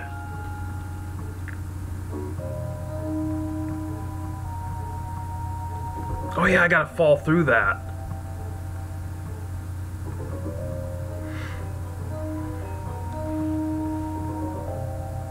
Isn't it? I thought it was. I thought the Japanese version was Dracula X Rondo of Blood, or is that a different game? I'm mistaken. I could have sworn it was. Wow. I don't know my Castlevania like I thought I do. Oh, this guy actually fires back. Okay, I need to take care of him. Okay. I thought that it was a port, I thought it was an actual Okay, so it has the same protagonist, but everything's different basically. I know they got it wrong when they did it to Symphony of the Night, because when they did Symphony of the Night, they used the ending of quote-unquote Bloodlines, but it was supposed to say the ending of Rondo of Blood, which of course never came out in America, so they had to use something. What they should have said, more or less, was the ending of Dracula X, because mainly Rondo of Blood is supposed to be the one before Symphony of the Night in terms of plot. But if you wanted to stay consistent to the United States, then perhaps you could use oh yeah, I need to take that out. That's right. Before Draygon comes, I gotta get these. It's just more fun to actually have him pick you up and then you use the grappling hook.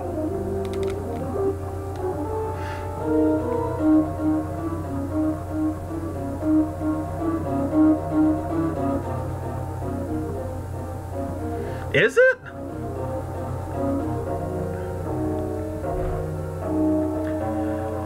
I did not know that.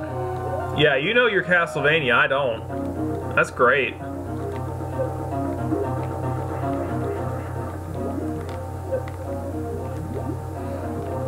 I'm waiting for him to pick me up. I prefer the ending where you can be picked up and then...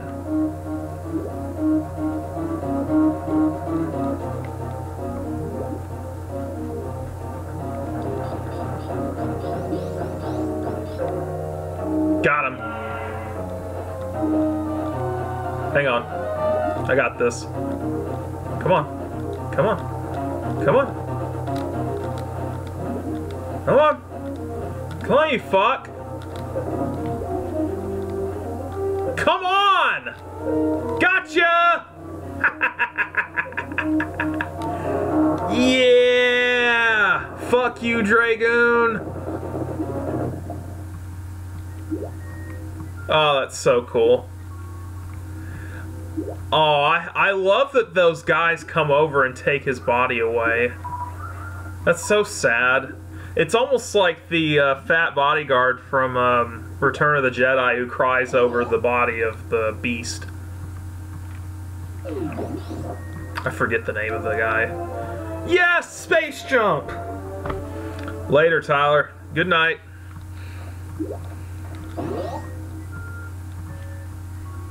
Poor Django.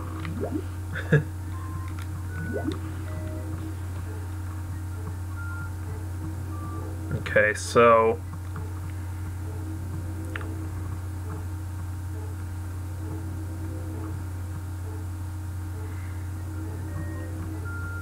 now that I have the space jump...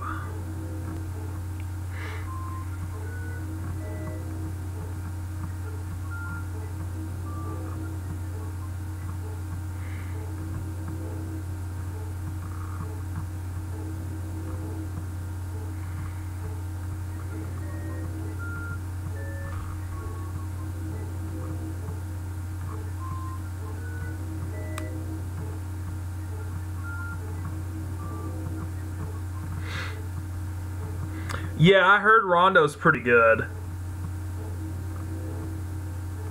I do want to play it at some point.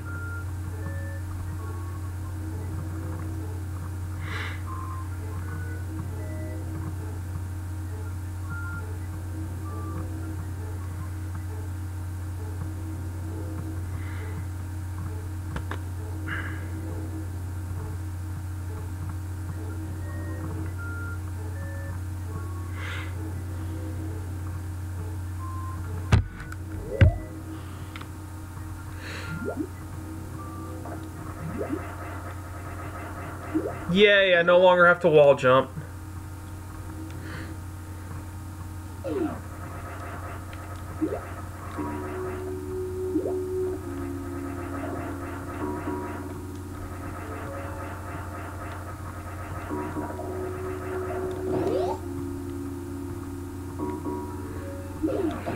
Yeah, I knew they came out with it. It just took a long time.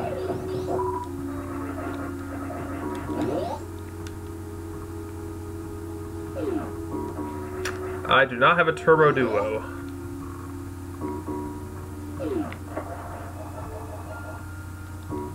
Alright. So now I can save.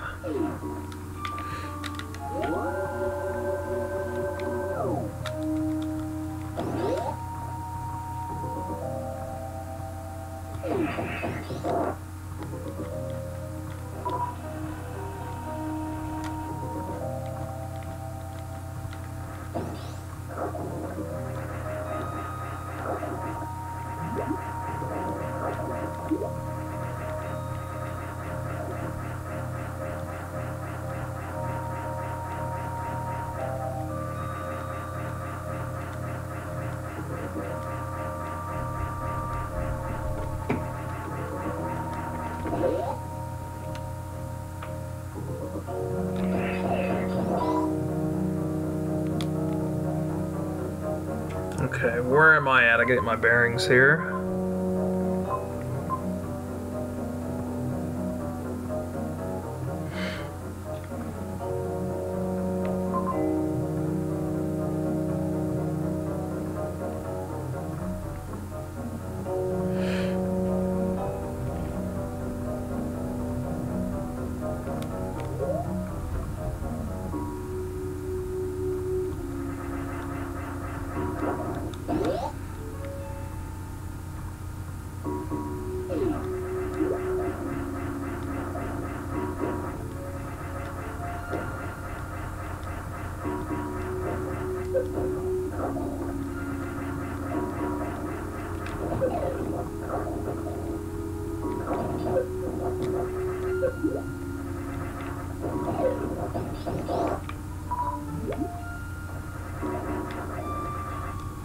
Ah, fucking A.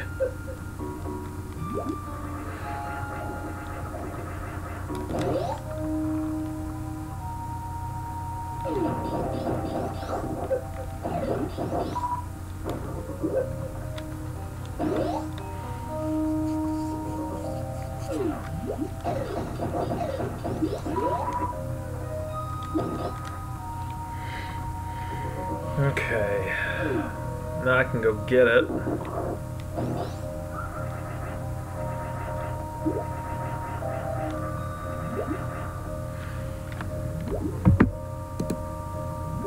Hold on.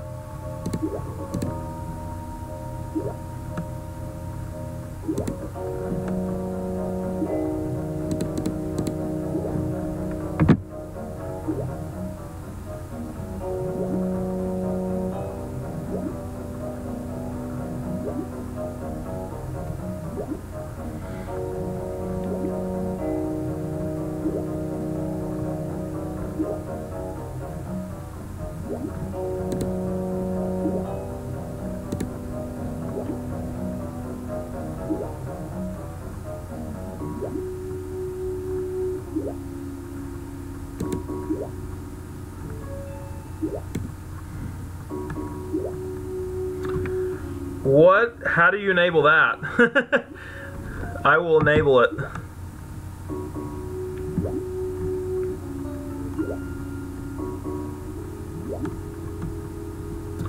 Oh. It says, "In chain we trust."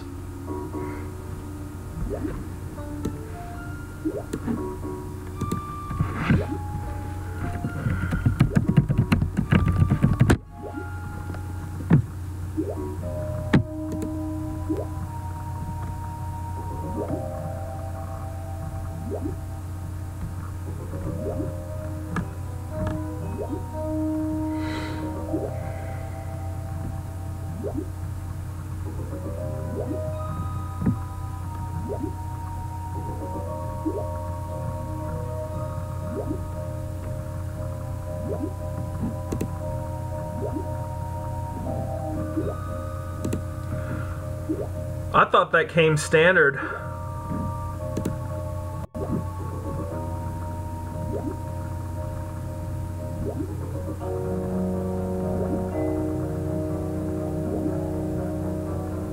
Hold on.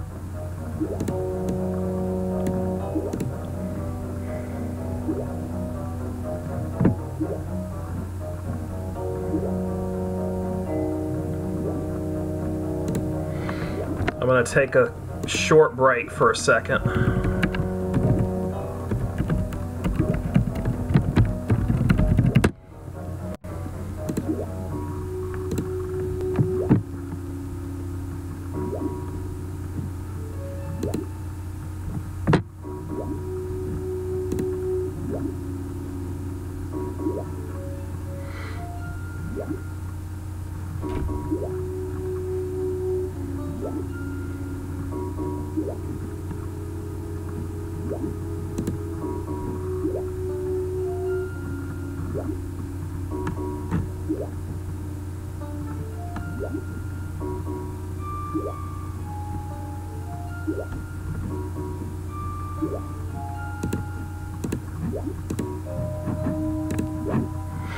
I do not have 1,000 subscribers yet. That's why I don't have Super Chat. I need 900 more. I am still a long way away from 1,000. If I get 1,000, that would be great. That's a nice starting point. That would be nice. If you know anybody that wants to watch my channel, man, bring them my way. Anybody that wants to subscribe, bring them on. Then I can get my Super Chat going, and then you can donate. I can set up a PayPal for you if you want.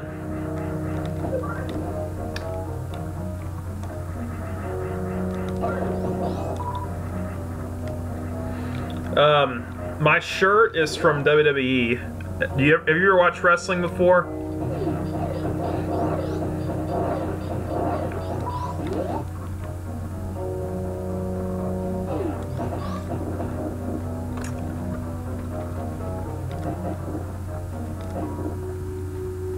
Oh, I can't kill them, can I? I need that.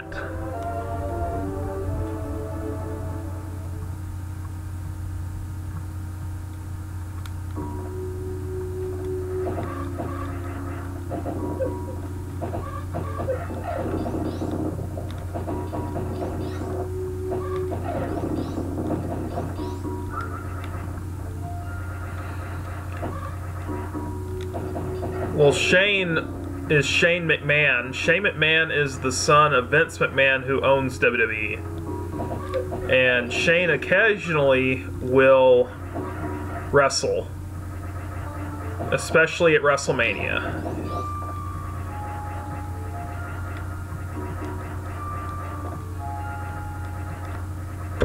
I haven't seen him wrestle outside of WrestleMania in a while. I don't think he has. I think he's only wrestled 2 matches since he came back. He was gone from WWE for a while, but he recently came back. And this is a shirt from last year. It's getting a little ratty. I actually wore that while I was working out tonight. And now I'm wearing it here.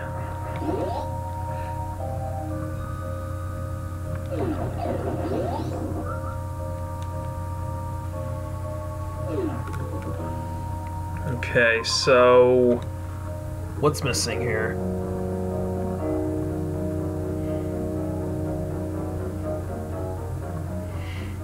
Oh, I gotta get the spring ball. That's right. Hold on a minute.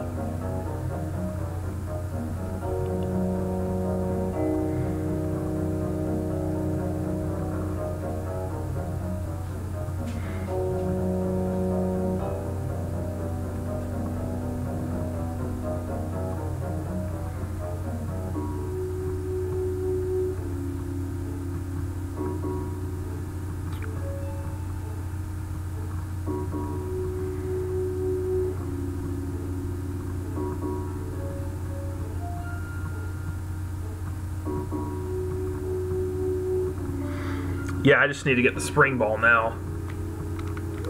Billy Corgan is involved with Global Force Wrestling, I believe.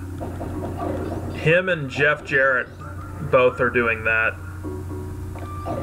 I do not watch Global Force Wrestling. They recently just merged with TNA. TNA for a long time was, I guess you would call, the second biggest promotion in America. But TNA has developed quite a bad reputation recently. Well, I mean, they've always been pretty bad, but I mean, they had their good years there at the beginning, but within the last 7 years or so, they've been bad. It's been getting consistently worse and worse and worse. And now TNA doesn't exist anymore. It's now part of Global Force Wrestling. They merged the 2 companies, so now the name TNA is gone, and they basically rebranded the whole thing under one umbrella. So basically, if you want to call it that, Global Force Wrestling kind of bought out TNA, but they didn't. They just merged.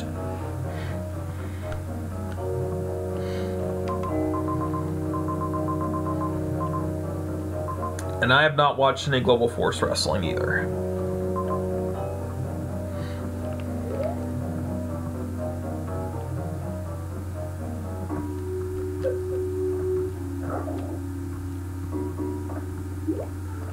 Okay, so I need to get the spring ball,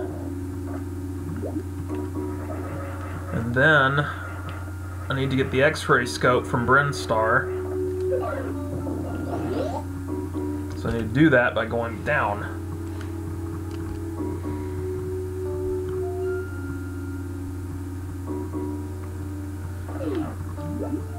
Yeah, I want 1,000 subscribers. I want that super chat.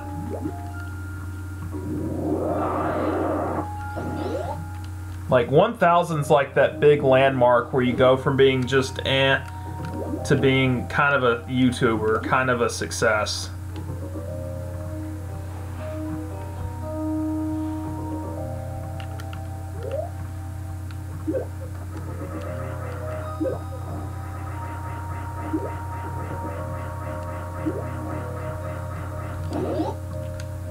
But the thing is about being a successful YouTuber, you gotta do it for a long time before you're finally successful. A lot of the people that I watch on YouTube have been making videos for at least 8 years before they finally even hit 1 million subscribers. Like, it took a long time.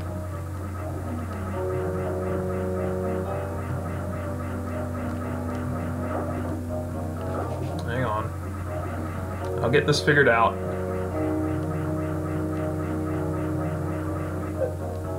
Holy shit.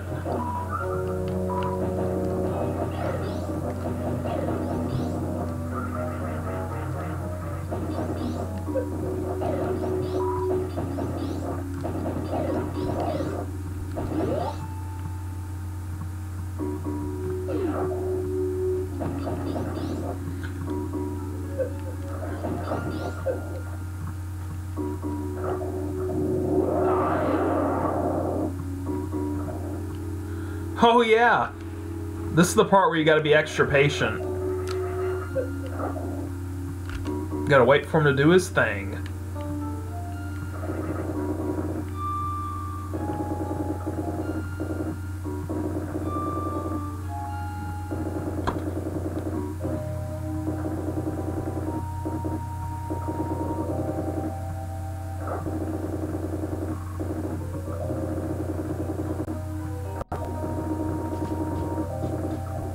Do your thing. Do what you want to do.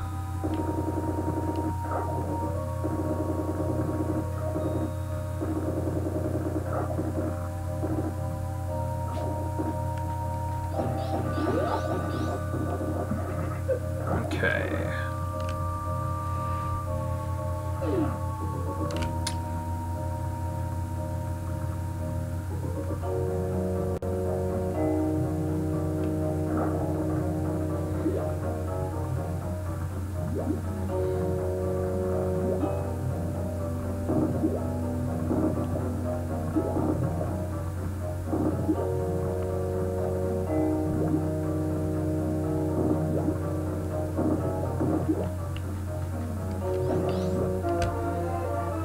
Yay, spring ball.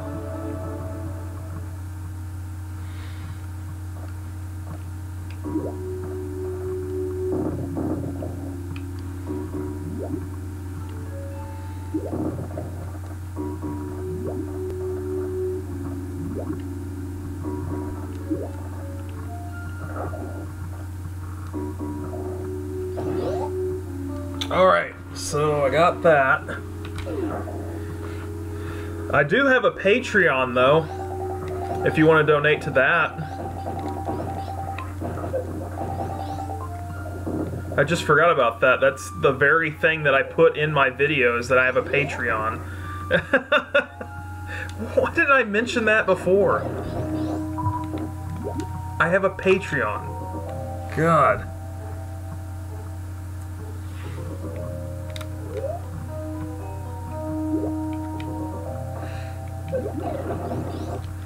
Patreon will work.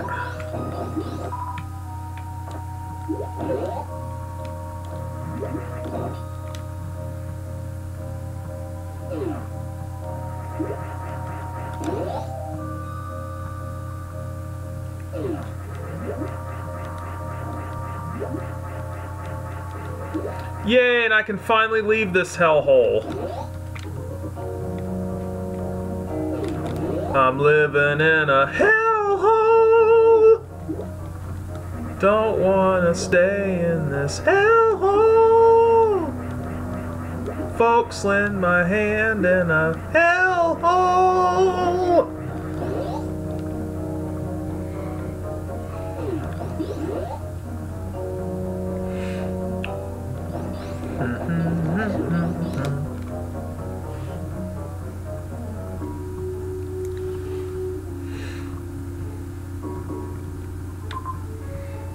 Bing, bing, bing.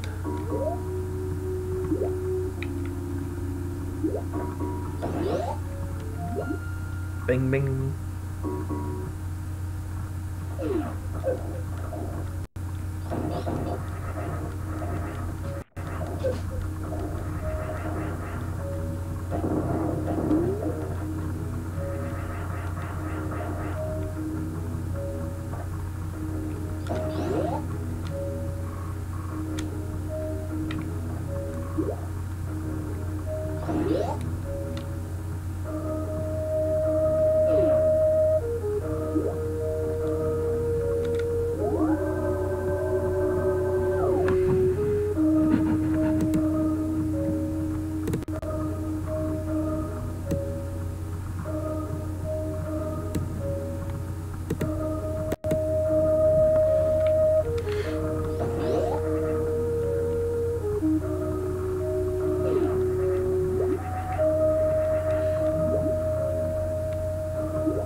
You still with us?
Kitty.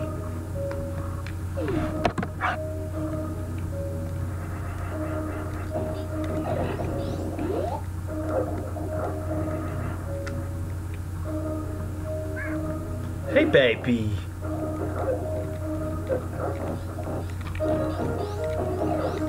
Oh, no.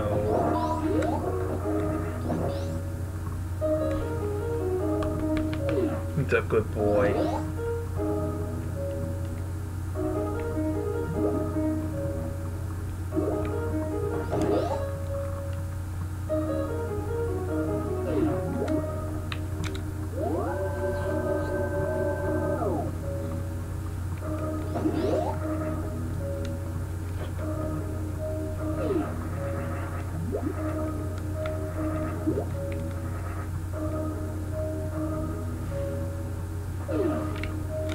Now I go back to Norfair. Probably for the last time.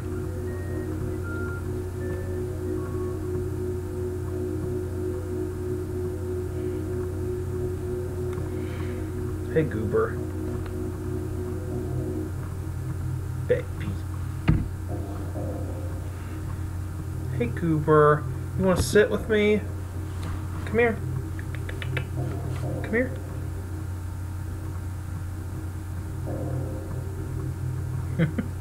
Ow! Quit biting me, little goober. Hey. I'm gonna get you. Let's see. I'll get you.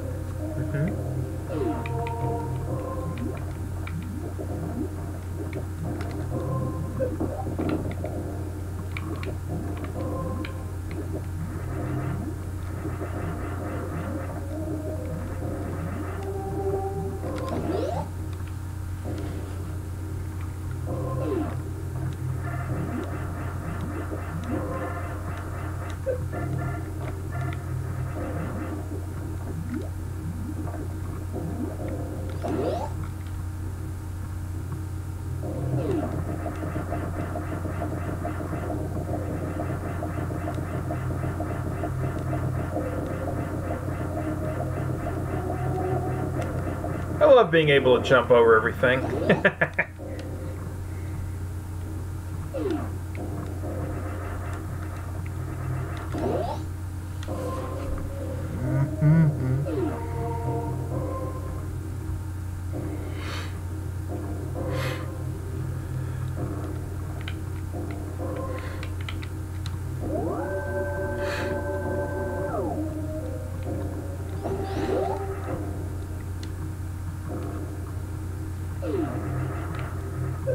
Dang it!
Bingo.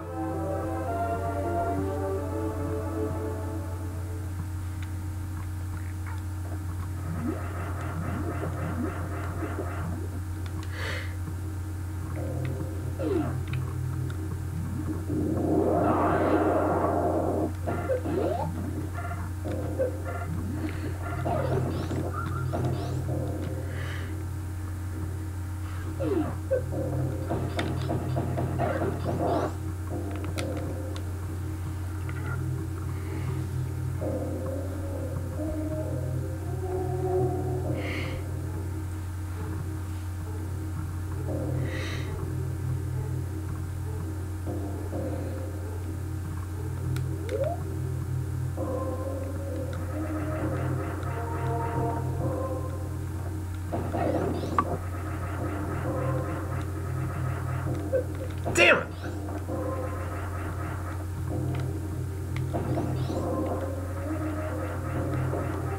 Ah!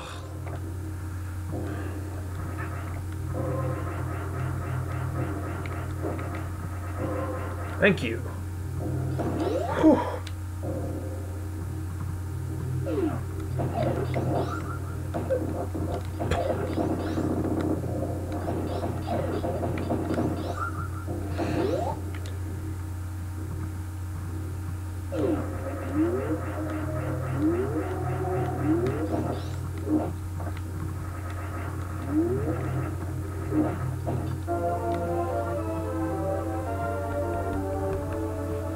He's a good boy.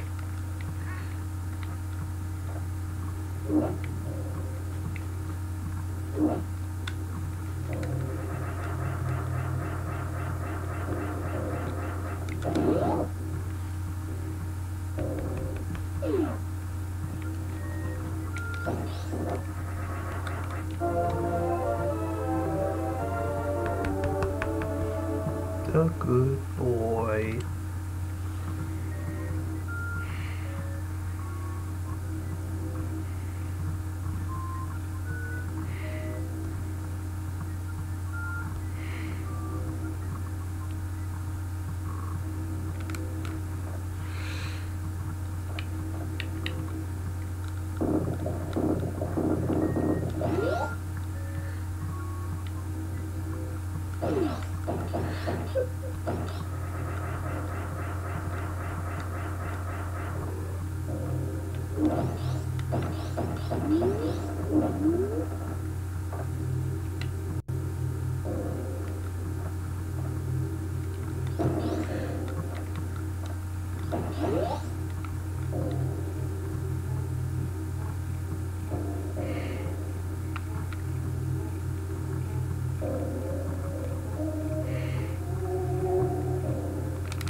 Here we go.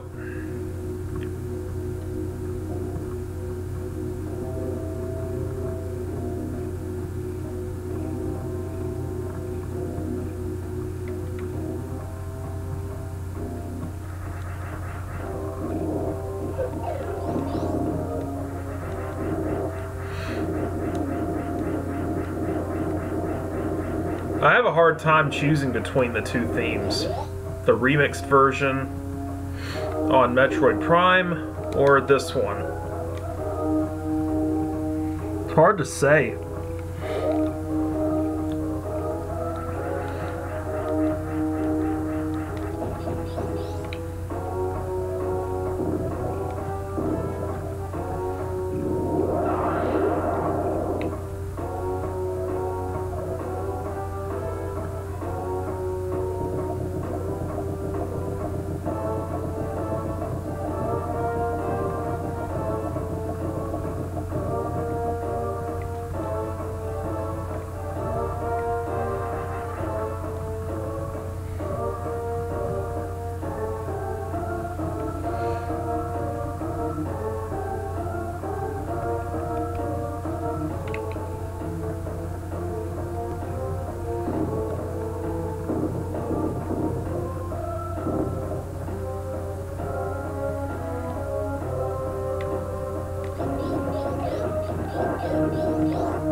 Nope.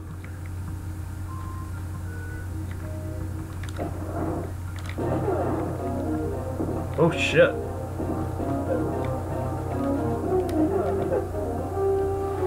I gotta remember how to beat this guy. I don't have enough energy to figure it out.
Got him!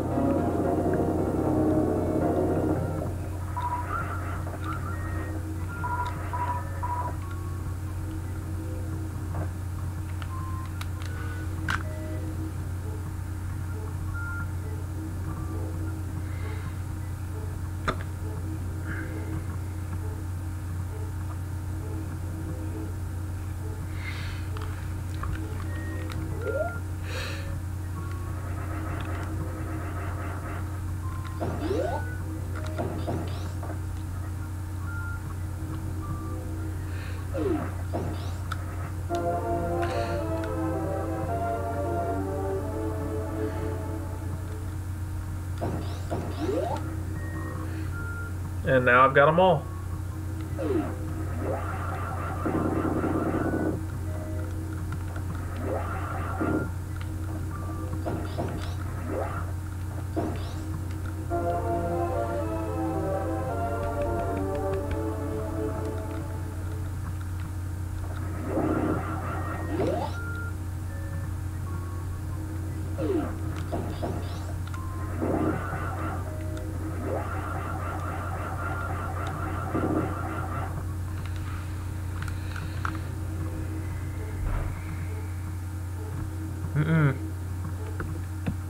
Hey.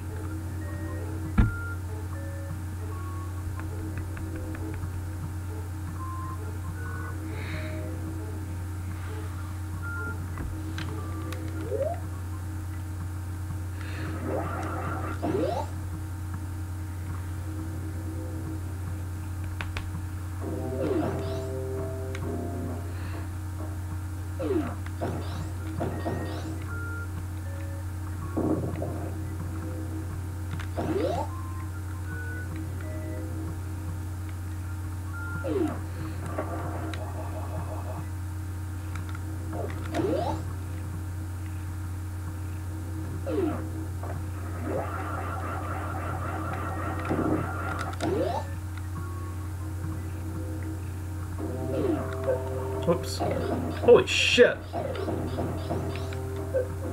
What the fuck is this?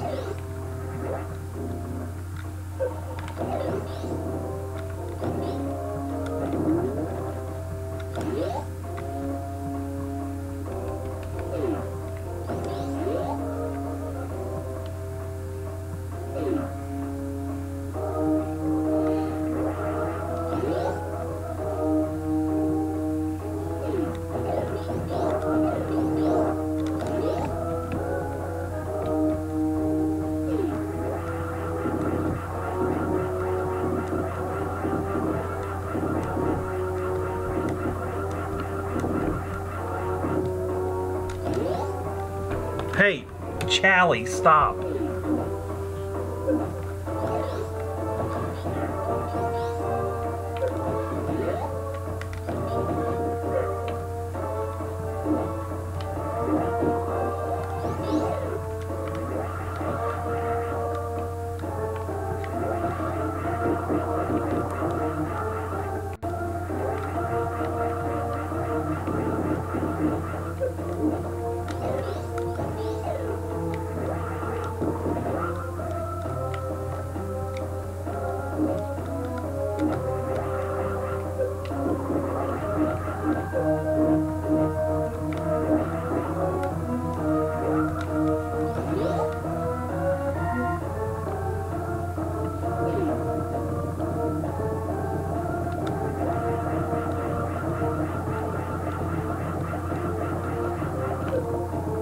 Okay, get out.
what, Charlie?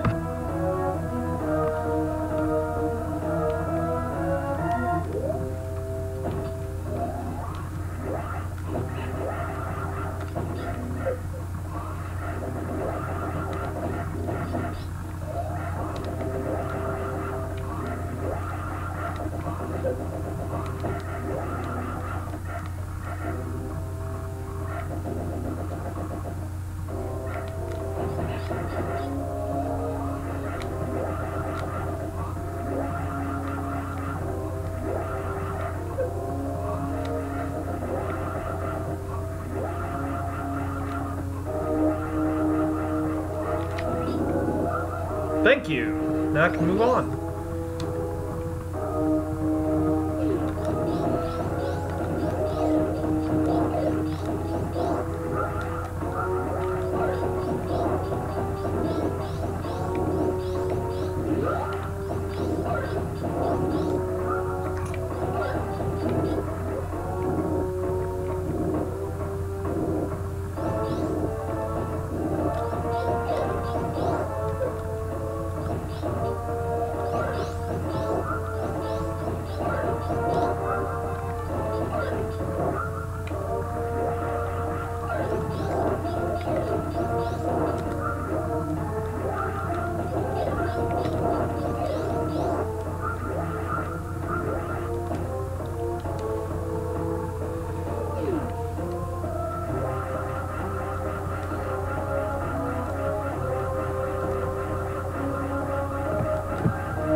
Charlie, please. Seriously. You've got to stop eating the wires.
Alright.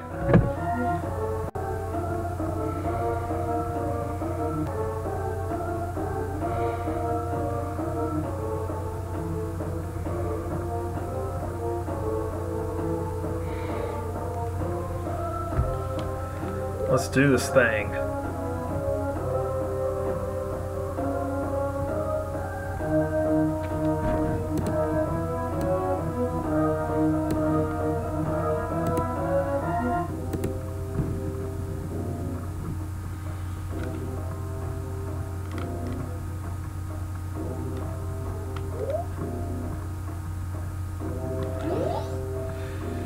Here we go. Ridley time.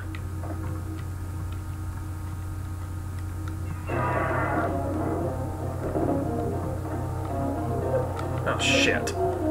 That's not the way I wanted to start. Shit.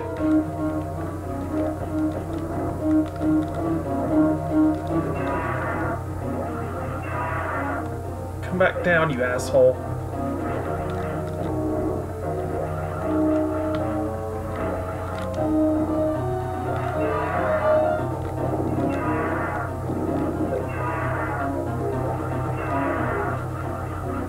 Damn it!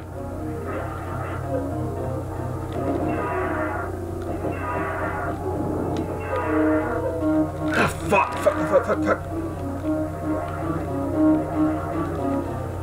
Ah! Why? Why is that on? Damn it! Let go!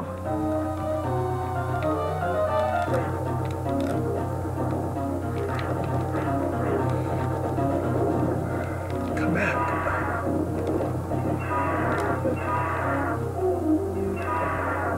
Come on!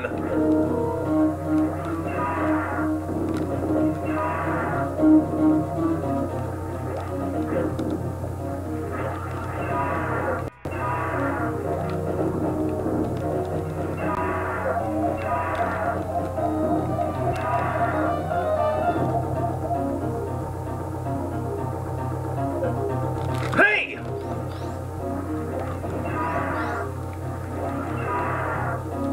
Where are you?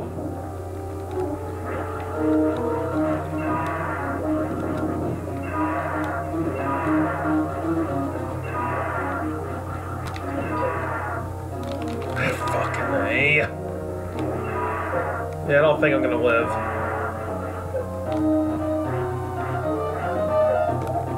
Yep, I'm dead.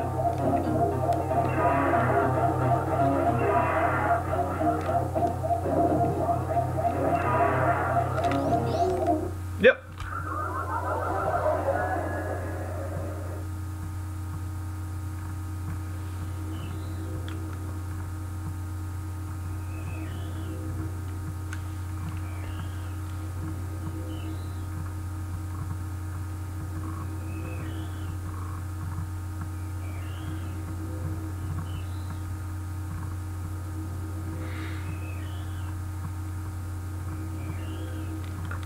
Alright, so it's almost 4 a.m. my time.